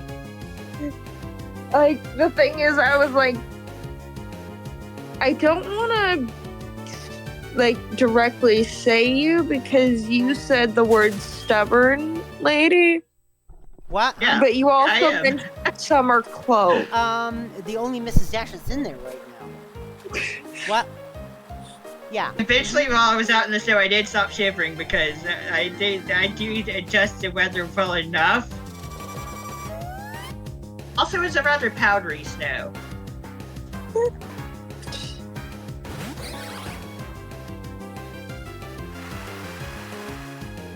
I think I'm so used to, like, the cold, like, with my legs, that the thing is, it's heat that I cannot fucking take. But the thing is, my Because- legs are, Uh-huh. yeah, my legs on. are so cold that they feel like I, like, plunged into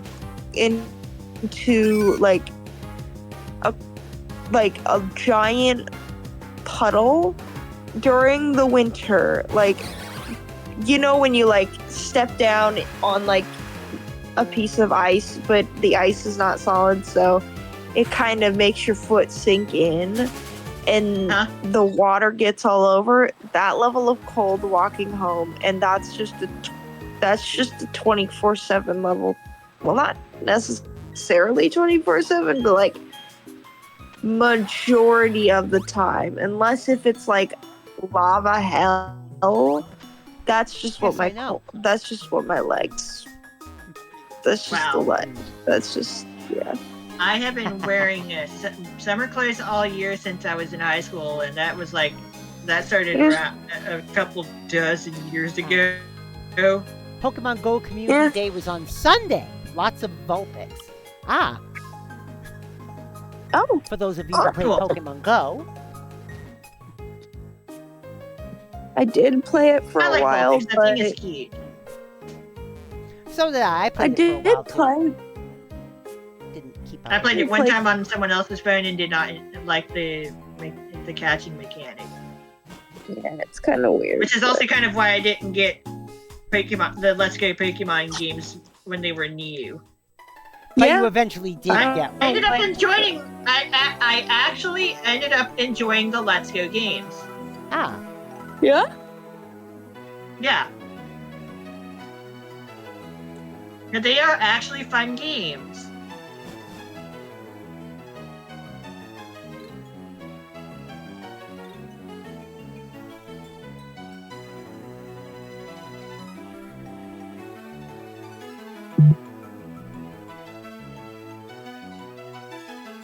They are good remakes.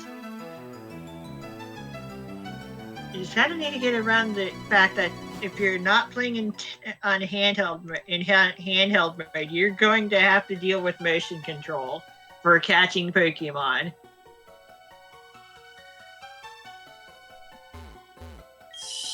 And if you want to stream those games, you cannot use handheld mode unless you're willing to point a camera at the screen.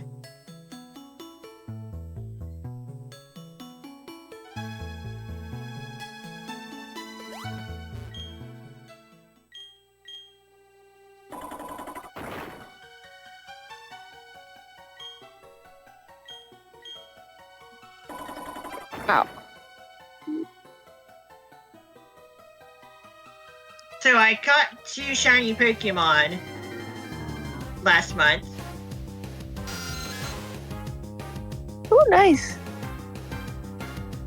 I caught that Venomoth on literally the first stream of the year on Violet, and then not too long ago I caught a shiny midday Lycanroc. The funny thing is that both Pokemon turn blue when shiny. Yeah.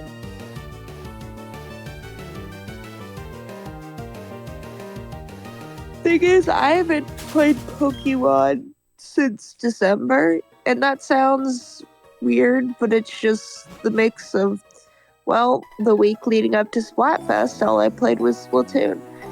The weekend of Splatfest, all I really played was Splatoon.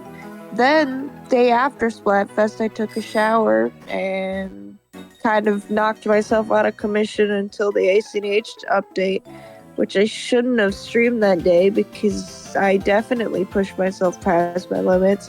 And then I played more ACNH throughout the week, pushing myself to limits that I really shouldn't have done. And then I got struck with really bad migraines for half a month. Oh my god. You know the Pokemon Go node that's right out, I mentioned it before, the Pokemon Go node that's right outside my apartment building? Yeah. It's now a full-fledged gym. Huh. It's now a gym, not just a Pokestop. Nice. Mm-hmm. Yeah. I haven't played Pokemon Go in a long time because there's this incentive to, leave your house and play. And it's kind of sort of hard to play Pokemon Go when you're just a little bit housebound. Yeah. Like I said, Mine is, the thing is,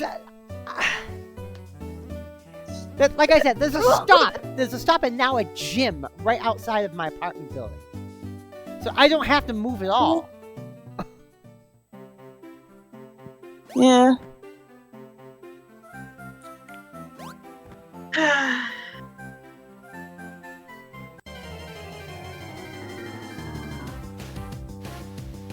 I know, but there's a few stops a couple blocks down. Maybe it's probably. Let me see.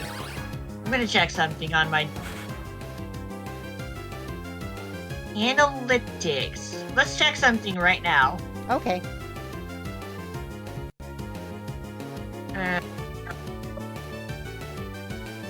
Month. Let's see. Day. Set to January 2026. You want to know how much time I streamed last month? How much? 196 hours, 42 minutes. Ooh. Oh, wow. And That's the highest definitely day, more and than the I best did. day I had was literally on the last day of the month. 9 hours 31 minutes that day. That is definitely more than I was able to stream last month. At least I'd assume. And that was so. across 3 different streams, obviously, but like over 9.5 hours, a little over 9.5 hours on the last day of January. That's something. Yep. And I almost got it. I was getting a little close to that 200-hour mark again. How about that? Okay. To be fair, it's a little easier to do that in 31-day months than the other ones.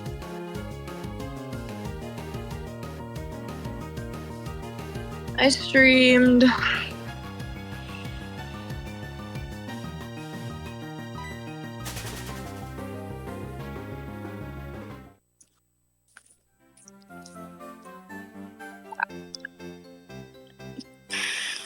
I streamed 58 hours last month. Oh, wow. Granted, got struck with some really nasty migraines. Still pretty good though, that much time, Yeah, given your condition, obviously. But that's still pretty good.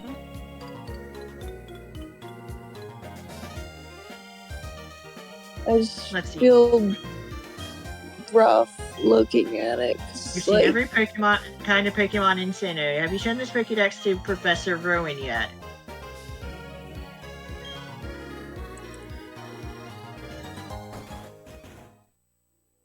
I will say Here. one thing. Get a load of this! Yeah, get a load of this. 150.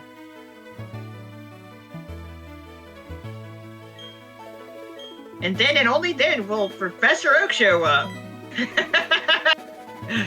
December, I was only able to stream 27 hours. Still something. Yeah. I just feel weird looking at some of my analytics because this is the only thing that I can do, and it's like, wow, that's wow.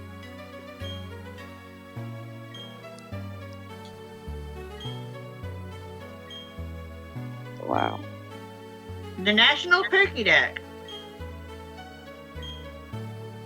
We now have National Mode on our Pokédex. Oh, cool. We can now see the numbers of all Pokemon up to Arceus, which is number 493.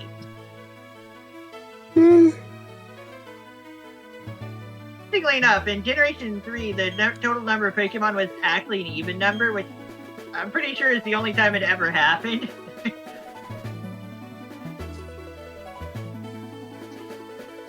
Otherwise, the number of Pokemon that have been known to exist has been an odd number per generation, other than that one exception. In Generation 3, the total Pokemon number was 386, which is Deoxys' number.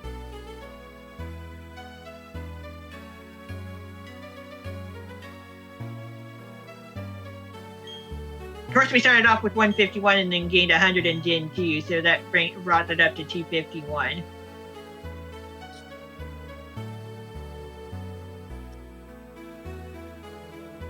We now have the Poke Radar, a fun tool for shiny hunting.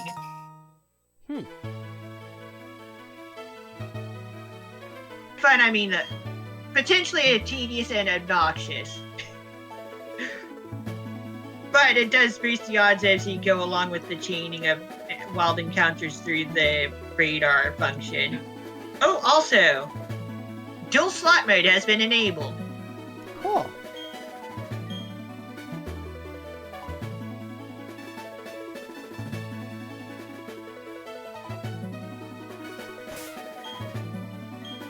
Right, we have stuff that we can do now.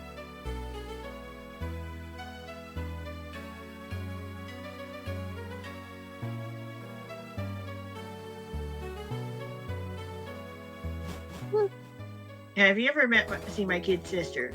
I believe swarms are enabled now.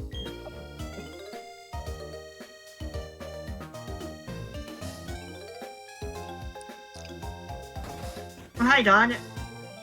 Massive outbreaks, yeah. The massive outbreaks. There was news on the on TV saying there is a massive outbreak of Pokemon.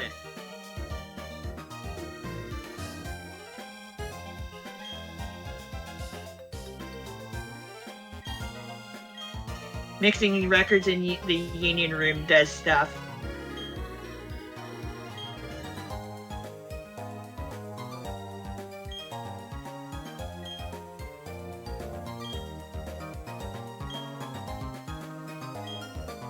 Oh, we do at some point need to go to Snow Point City for the boat travel.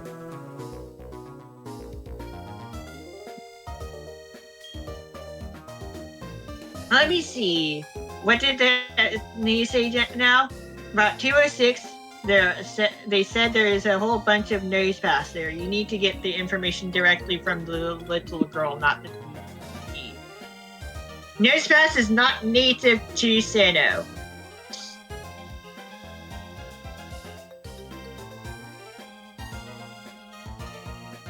What?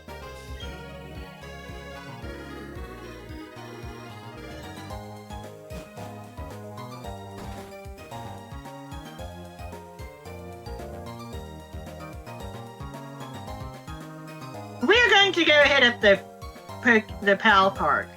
Okay. Because we kind of need to set up for legendary activities anyway.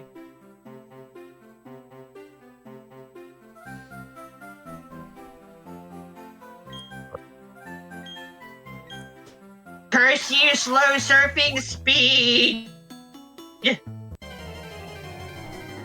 Oh.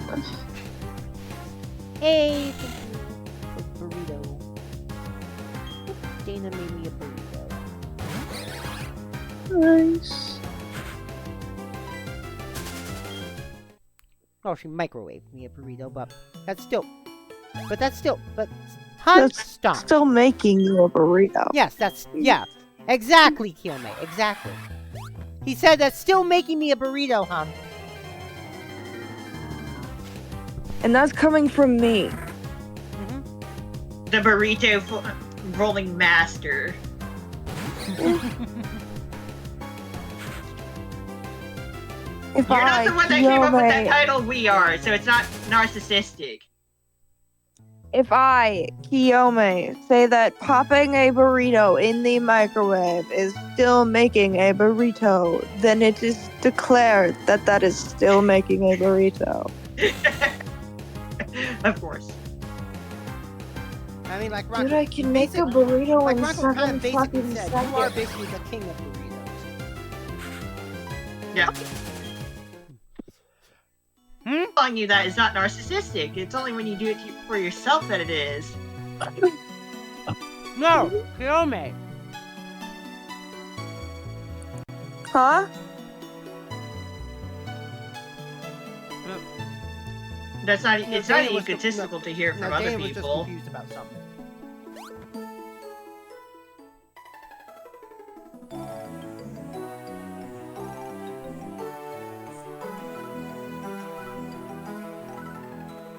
We passed by the obnoxious out-of-the-way honey tree.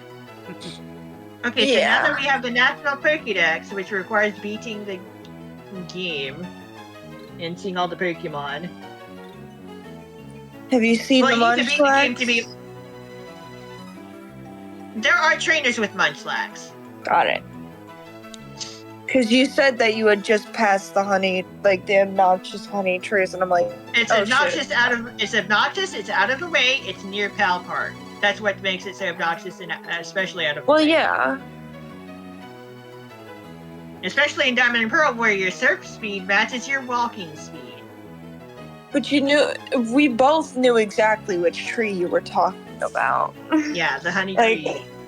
One of the trees that could potentially have Munchlax. Yep. That's why I mentioned Munchlax. Yeah, don't worry about that. Aside from the opposite games, box art Pokemon and the Lake Trio, all the trainers have all the other Pokemon. Which is why you kind of actually want to battle all the trainers that you can in Diamond and Pearl, also Platinum. Doing that gets you a lot of the Pokemon into your Pokédex as far as seeing them goes.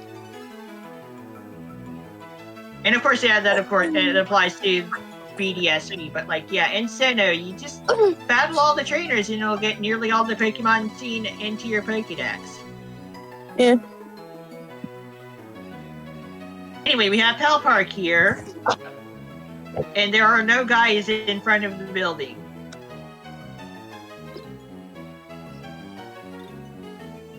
And here, we have this guy.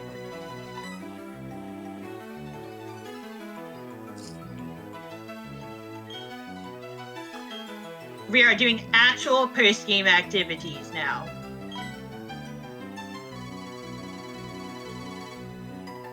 We got an application added to our Pokemon Watch.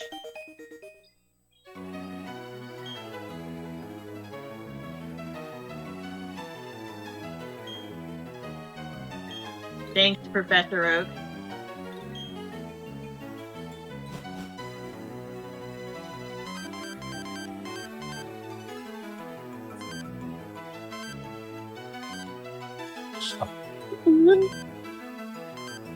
Okay.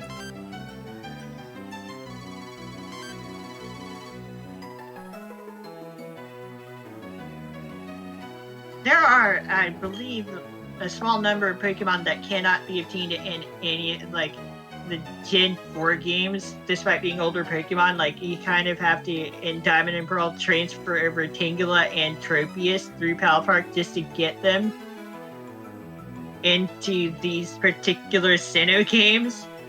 This is kind of ridiculous. Like, yeah, in Diamond and Pearl, you need to use Pal Park to get certain Pokemon. And those two were, like, super randomly included. The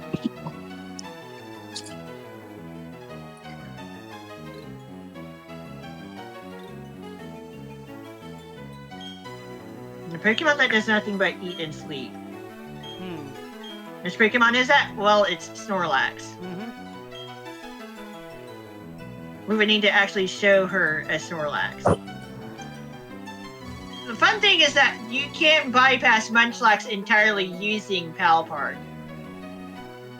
Don't forget that in Kanto, there exist 2 Snorlax that you can catch. In Fire Red and Leaf Green. Yeah. I just need to transfer them over.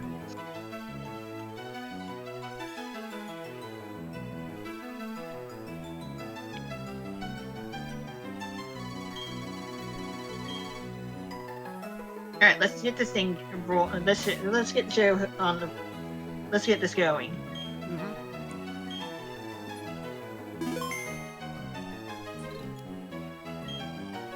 So where are we going again? We're doing a catching show. Ah. Basic rules. Special Pokeballs, which are effectively Master Balls. All right.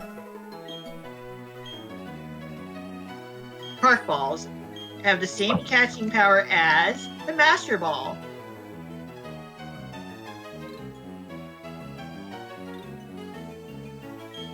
Migrate them from Kanto or Hoenn. Game Boy Advance Pokemon. Oh, hey, here we go. Let's break the fourth wall, why don't we? Insert a Game Boy Advance Pokemon Ruby, Sapphire, Emerald, Fire Red, or Leaf Green in the game pack slot. Yes, there is capitalization in the middle of the one-word titles of Fire Red and Leaf Green. That is how you're supposed to type them. The same also applies to Heart Gold and Soul Silver, by the way. They are one word with 2 capital letters each. It's not until Omega Ruby and Alpha Sapphire that those names become 2 words.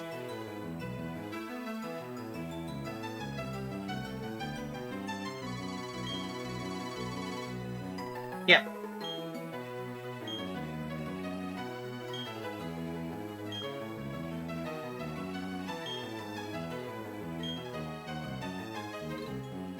Okay,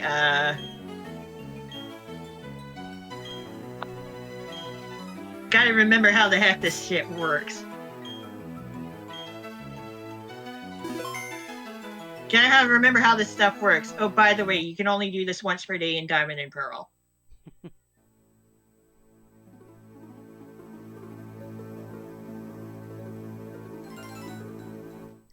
You have to migrate them through the game menu. Ah. This menu.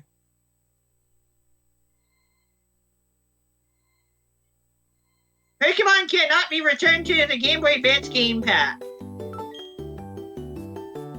Uh-oh. You remember the complaints people have about not being able to return Pokemon from newer Switch games to the older one? Yeah?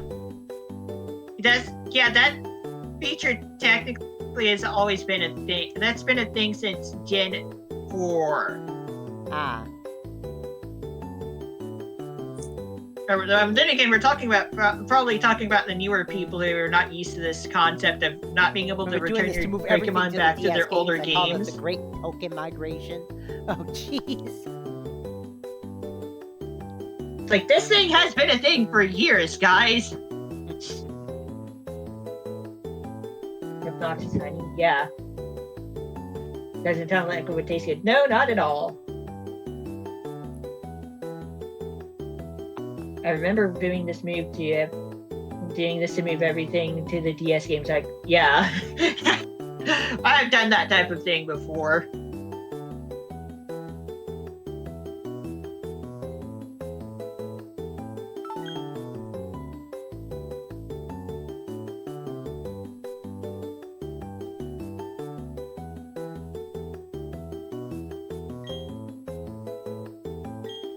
Oh my gosh.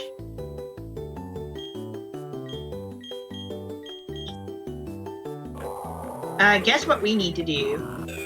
Huh. What? My Dugtrio knows a hidden move.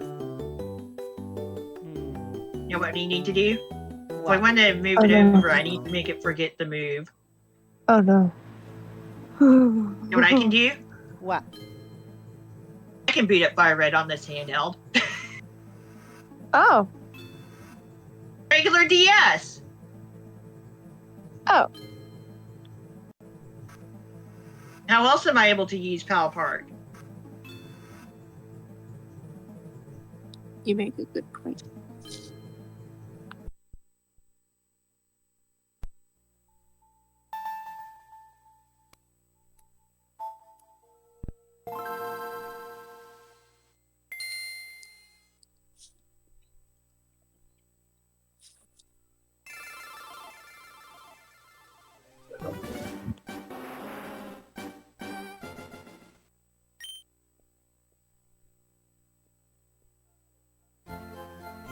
On the actual handheld, that solid white screen that you see for the touchscreen is actually solid black, or technically colorless. Mm-hmm. The bottom screen is just turned off.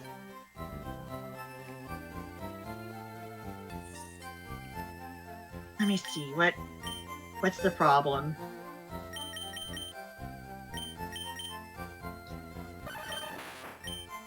And there's Rock Smash.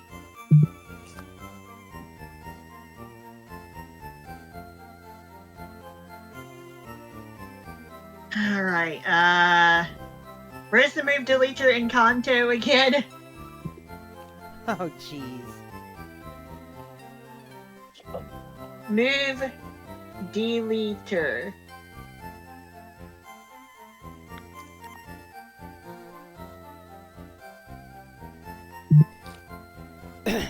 Didn't think you'd be hearing this music again, did you? I know. Neither did I! Fisha City.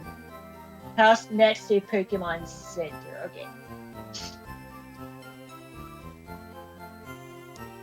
Yeah, this is on my actual retail cartridge, otherwise this would not work either. Because it doesn't play well with the Flash cartridge, which technically is not a Pokemon game. It can play Pokemon games, but the cartridge itself is not a Pokemon game cartridge, the EverDrive.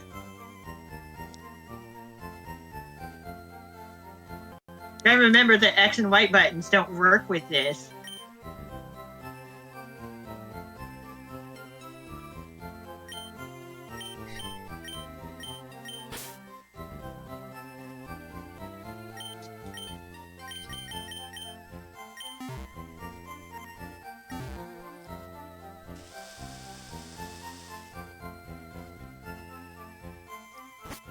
We are nowhere near the move deleter.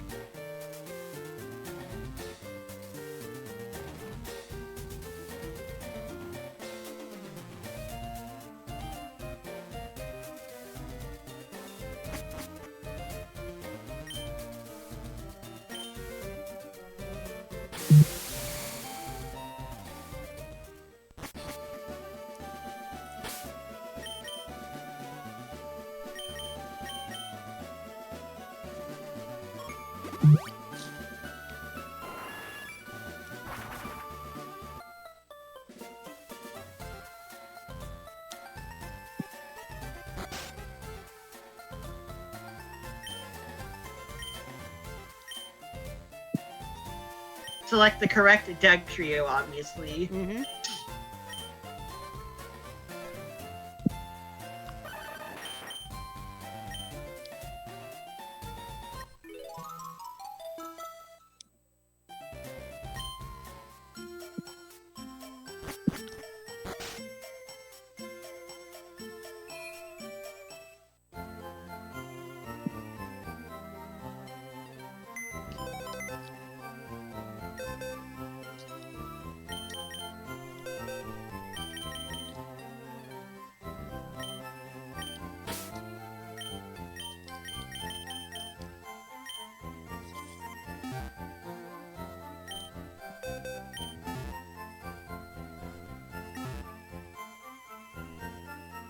To show off this save file's team real quick. Why not look at the team, right? While we're here. Sure. We have Blastoise.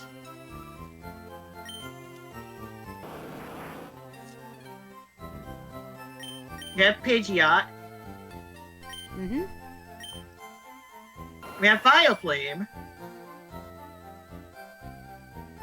Clefable. Yes, I went through the trouble of catching a Clefairy, which is actually a pretty rare Pokemon, but it served its job in this run. And yes, I did also catch the whole team in regular Pokeballs, of course. We have Doug Trio. And Raichu!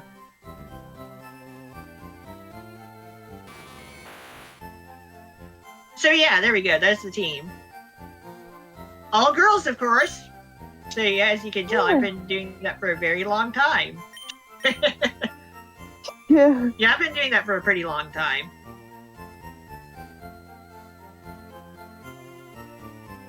Anyway, we are going to save and quit now, and then switch back over to Pokemon Diamond because we're ready. We should be ready to do the Pal Park stuff. Saving in just to make sure, even though it shouldn't be an issue because I'm using the actual retail cartridge.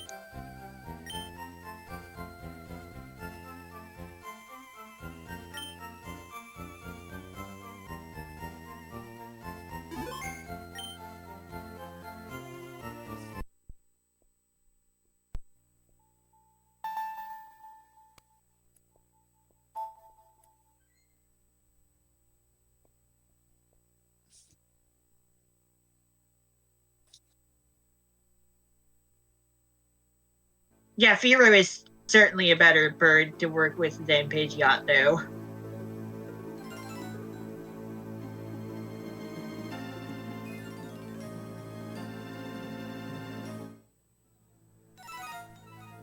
This is why I have some Pokemon in home from my Emerald version. This is why I'm getting a shiny charm in every new game is pretty easy for me. I just dump a bunch of launchers from home into the game and get their dex entries. Fair enough. Mm-hmm. Okay, time to actually migrate. Okay, here we go. Reminder, you cannot transfer them back to Gen 3.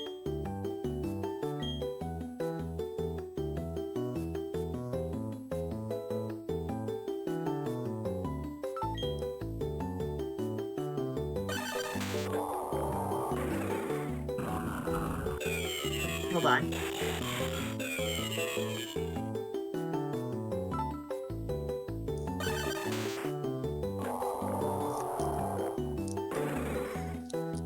Because we must select specifically 6 Pokemon at a time, we're bringing over the Pokemon that we use for doing the seafloor cavern stuff. And the main Pokemon that we need to bring over are in fact the Reggie Pokemon. It is reminding you that you cannot put the Pokemon back onto the Gen 3 game cartridge. Not gonna forget. It is reiterating the warning. Now it is dual saving. What Pokemon Diamond game card? Doesn't matter. It got switched over to save file from one save file to the next. Mm-hmm.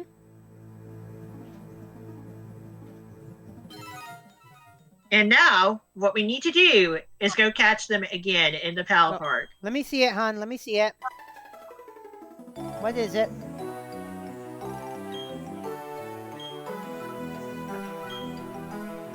Oh, this could be your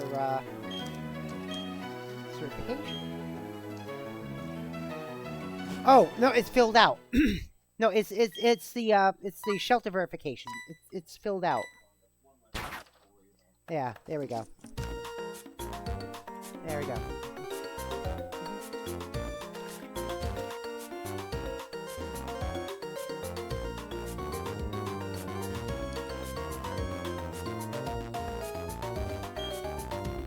What? Maybe I should brought up the information. Yeah?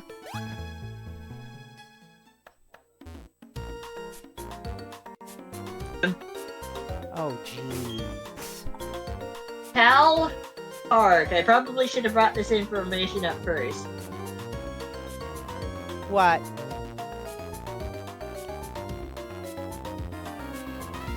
There is scoring in this. There are prizes involved.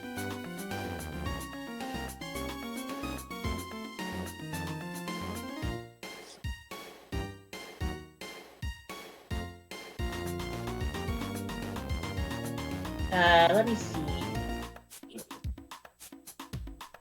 Doug Trio.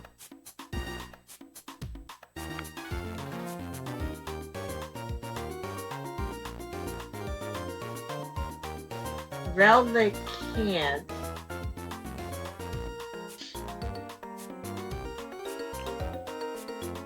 Whale Lord.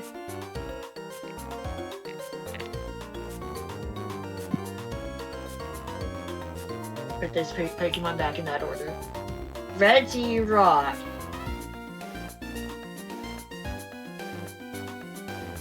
Reg Ice. Reggie Steel.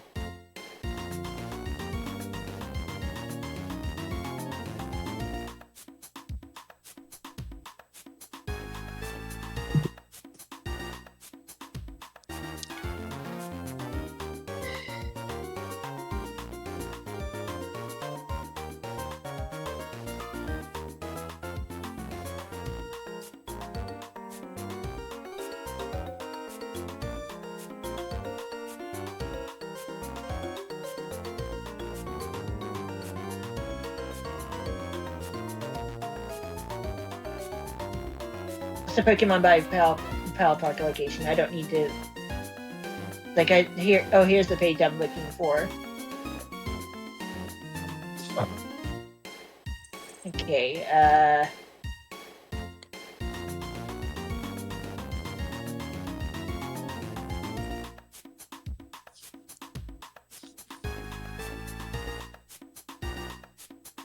Okay, I need to get to the mountain area. Mm-hmm.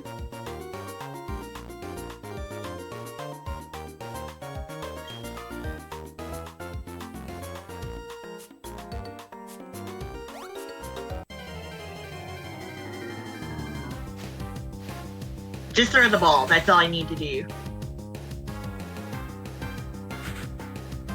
And it will always work.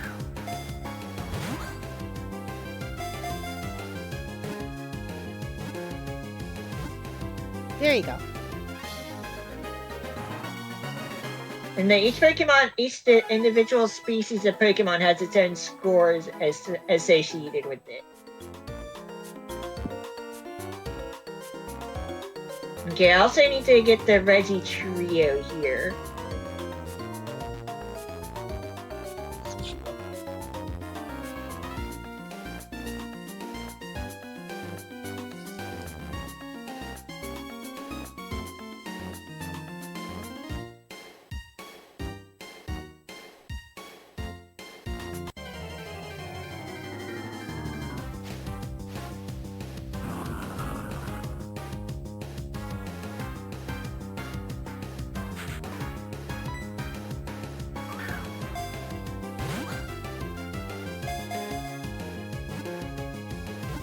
Well, first of all, just keep doing post-game activities tomorrow.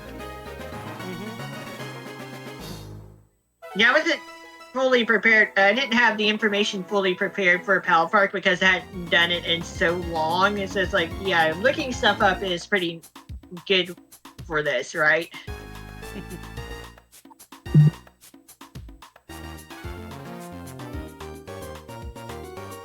Alright, yeah, and let's see.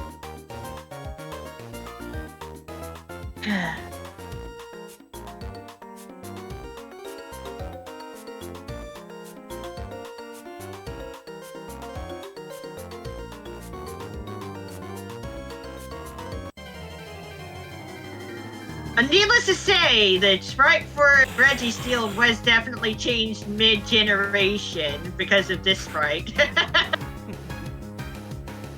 Needless to say, this does not continue to be Registeel's front sprite through all of Gen 4 because you can see why immediately. Yeah. Let's see, Registeel.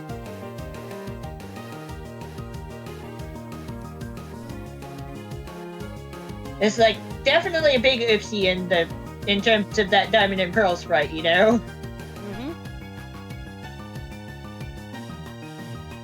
And this sprite is only in Diamond and Pearl, actually. This sprite is changed in Platinum. which is kept in Heart Gold and Soul Silver, and I suppose you could say reused in Gen 5 as well, but like, yeah, this front sprite is completely exclusive to Diamond and Pearl.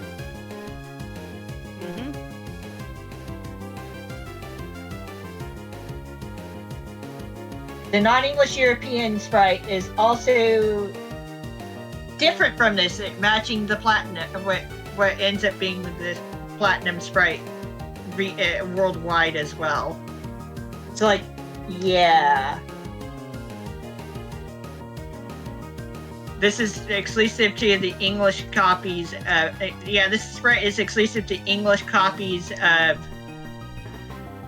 Diamond and Pearl, I suppose. But, like, yeah, non-English European sprite is different. Both the shiny and non-shiny sprite. Just a little bit of a discussion here, but I should not need to explain why that needed to be changed. Right.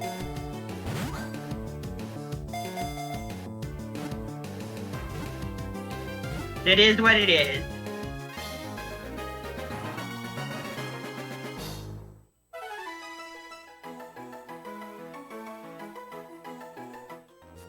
How unfortunate, but whatever. At least it was rectified in some capacity. We do not support that salute, pretty obviously. Or the people who did it. Huh? In Diamond and Pearl, the front sprite of Reggie Steele kind of accidentally features the Nazi salute. Oh. It is changed for non-English European releases. So, like, of course, it's also in the Japanese game, but like, and from there, that's the sprite that's in non-English European copies of Diamond and Pearl got carried over to Platinum, which got carried over to Heart Gold and Soul Silver. So, like, yeah. What? Let me see. Yeah, big oopsie daisy there. But like, you can't actually change the sprite in the copies of the game that were already released. And updating at that point in history and gaming history just kind of wasn't as much of a thing. I say that as there are different versions of Fire Red and Leaf Green. Like there is version 1.0 and version 1.1. Okay, it's just talking about your health plan, hun. And it says, you want to keep your current health plan, do nothing with this notice. Yeah, there. And as we recall, our Fire Red playthrough was on version 1.0.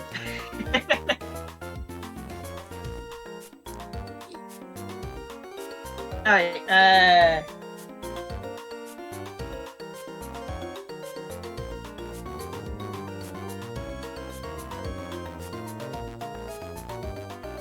and now we need to go to the sea for the last few Pokemon. The Pokemon appear in different parts of Pal Park depending on the Pokemon themselves.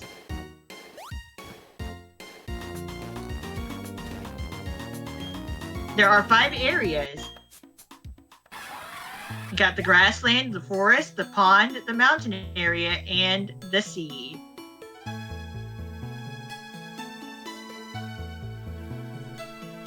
I know. Yeah. I know. It is getting to be that time, yeah. Yeah, we're almost done here All right, anyway. all right, I'll be back. Hold on.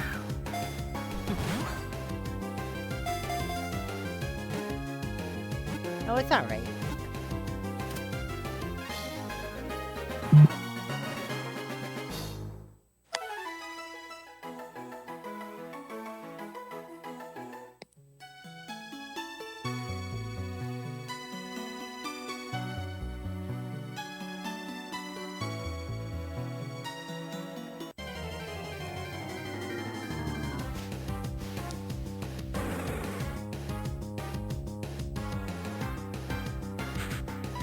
But yeah, we got to see a bit of Pokemon sprite history right there. They're right here in Diamond and Pearl. That was actually quite accidental.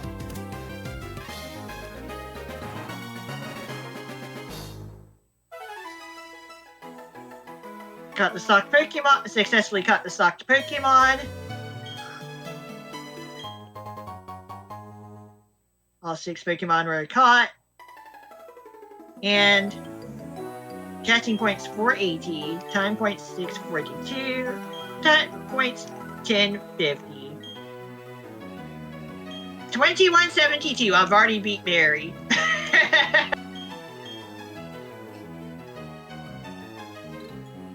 got a Lefaberry. It's a regrowable ether.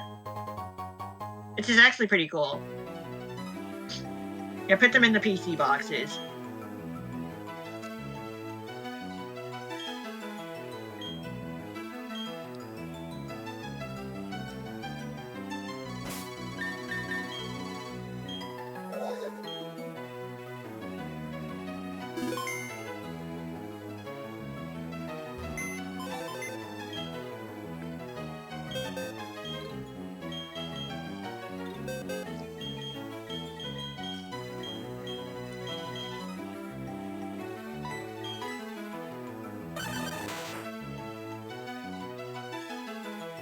And you get to see that they were caught in Kanto or Hoenn. Arrived at the current level. And their information was updated to have today's date.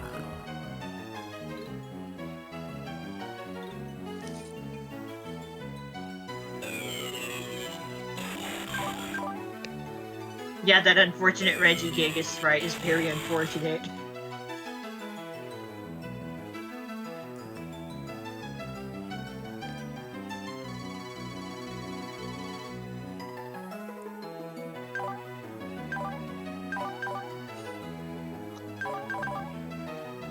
We specifically do need the Regi Trio for one of the legendary Pokemon of this generation, though.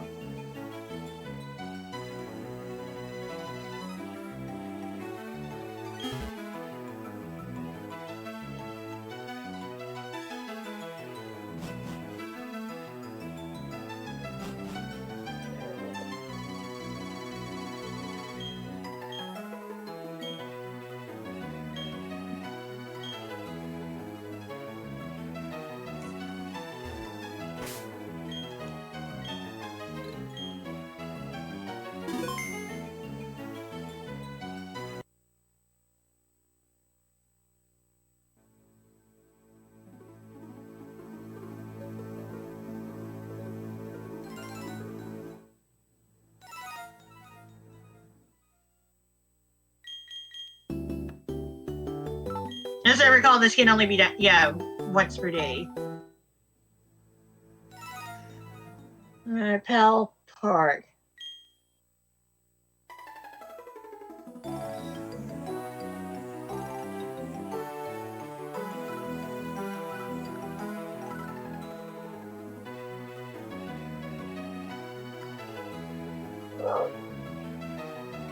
Girl in the Pal Park lobby.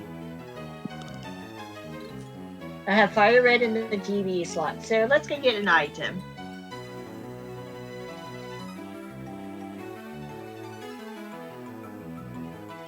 A crown! You get accessories, one for each of the Gen 3 games. The crown is awarded for having Fire Red inserted. A tiara for Leaf Green. Underground, seafloor, and sky backdrops are given for Ruby, Sapphire, and Emerald, respectively.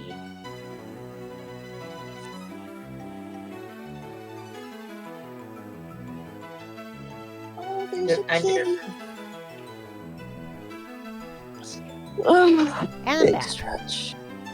Hi, back on front. Ha! So I got a crown by having Fire Red inserted. If you have Leaf Green, you can get a tiara, and for backdrops, you get Underground, Seafloor, and Sky for having Ruby, Sapphire, and Emerald inserted, respectively. Cool. They are super contest nonsense items, which we're not dealing with, obviously, but like they are related to the super contest.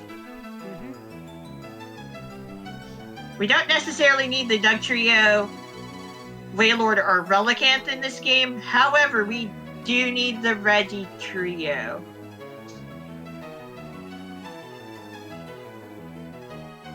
We're going to go back to the Pokemon Center in Sanjim Town, and that's where we're going to stop things, where we're going to wrap things up. All right. Because we're going to need to surf, we're going to need to leave the Pal Park area anyway.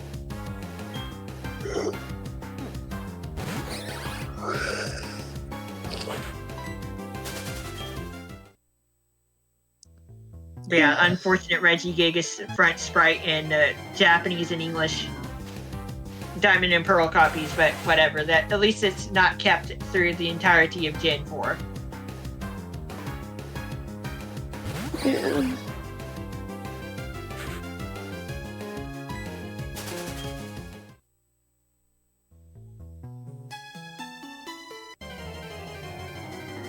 You know, this is despite Regigigas not being native to Sinnoh, Kanto, or Johto.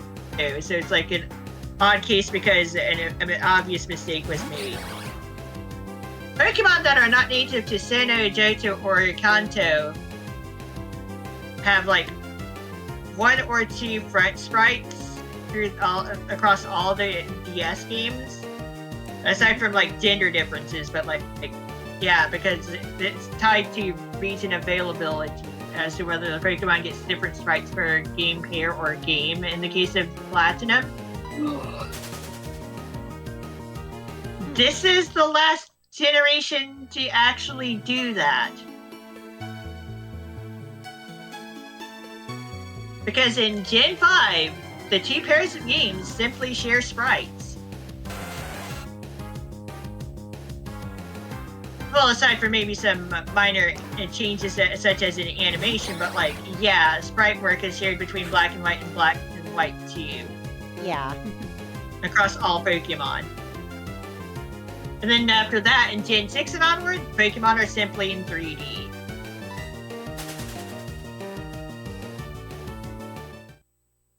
And the models are basically always the same, aside from, like, form differences.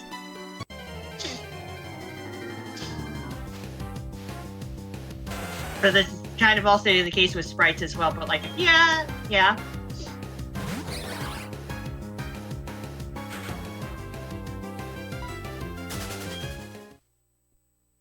It's still interesting to mention that Gold and Silver have different sprites for Pokemon in general between those 2 games, and that never happens with any other pairs of games between that are actually supposed to go together.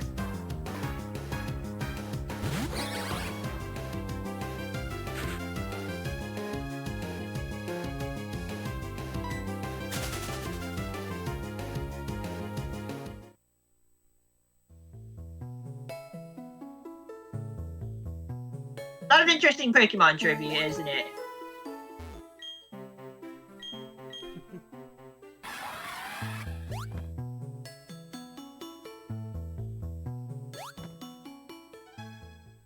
And, alright.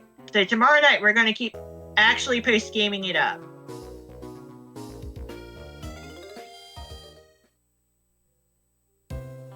And yeah, when you import the Pokemon from the Game Boy Advance games, it gives them the transfer.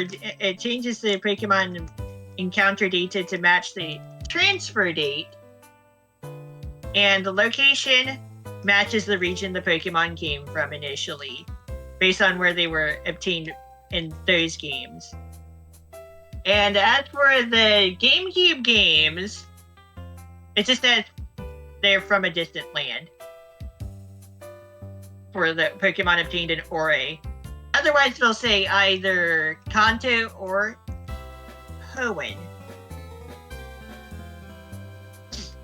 All right. And it'll set the encounter level at the level they were sent over at.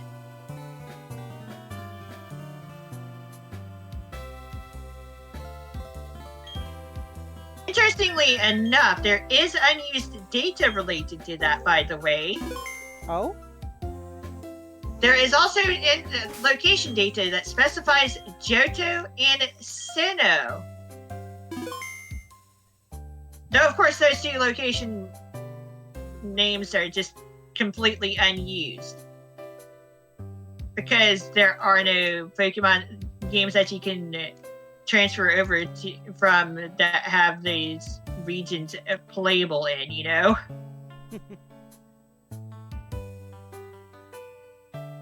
But like, yeah, Kanto, Johto, Hoenn, and Sinnoh are technically locations programmed into the Gen 4 games.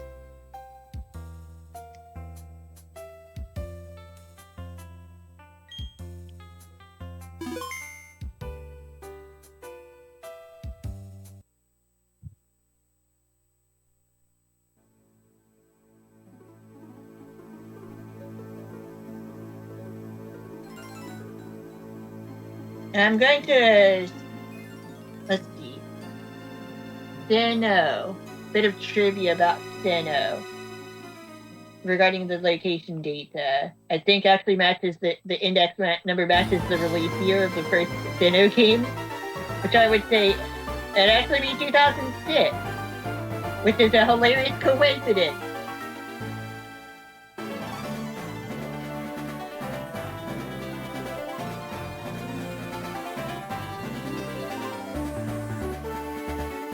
Yeah, Sinnoh has an index number location programmed into Generation 4 port, despite the fact that all Sinnoh locations are programmed into the games already. This index number location is number 2006, which coincidentally was the Japanese release of Sinnoh's first games, Pokemon Diamond and Pearl. This does not happen for the other 3 regions programmed in. Kanto is 2003, not 1996. Johto is 2004, not 1999, and Hoenn is 2005, not 2002. This data is unused during normal gameplay, i.e. without hacking. Pokemon from Sinnoh traded to a game taking place in Johto display the normal met area, much like Pokemon from Kanto do when traded to Emerald. So, like, yeah, both Sinnoh and Johto as location information just go unused through normal gameplay in Gen 4. But like that's the funny coincidence right there with the index number stuff. All right. All right, let's do our shout outs then for the evening. We do have a couple. We have RankoHoshino, our collab partner, and Kiyome, who joined us in the voice chat. Hey, it's Kiyome sub. Be sure to follow them both. And just more Pokemon tomorrow, because if you look up there, we're celebrating 30 years of Pokemon this month. So, yeah, we're going to do a chock full of Pokemon. Even on the days where Rocco's not going to, on days when Rocco's not going to be with me, like, for example, this late Saturday night, I will try to keep the Pokemon stuff going. For example, this week is going to be Pokken Tournament. I mean, so we are going to make We are going to make an exception this month, however. Oh yes, next week for extra work. Yeah, one exception. So we are going to be setting one Take It Easy stream to the side for extra work purposes. Yep. All right then. All right, let's check the raid meter. Because while the Pokemon games aren't going to be going anywhere, extra work is. Check the old raid meter. Let's see. Oh, by the way, bit of sad news. Koi has decided to put a stop to his streaming sessions. Who did? Koi is no longer streaming. Oh, why? Things are just not working out. Oh no! The mood's just not there for it anymore, I guess. Oh, but like, no. yeah, he did pop up a subs only goodbye channel on his Discord discussing it. Well, let's find out while it lasted. If he does come back, it'll be a long time for now. And apparently, if he were to want to keep the partner status, he would at least need to stream once per year. All right, we're gonna go raid Skiptronic, who's playing. I'm sure he'll Pokemon work things ZA out however he wants to do things. I'm sure he knows what's best for himself, obviously. Oh, I'm sure. And until tomorrow, folks, you know what to do. Follow and subscribe. Join the Particle Acceleration. You can also join us on Discord, !Discord in the chat, or scroll down to where it says join the Particle Acceleration on Discord. Until tomorrow, I am DJ Particle. I have been here with RankoHoshino. And we are out of here. Peace. Take it easy. Stay safe. Love y'all. Bye-bye.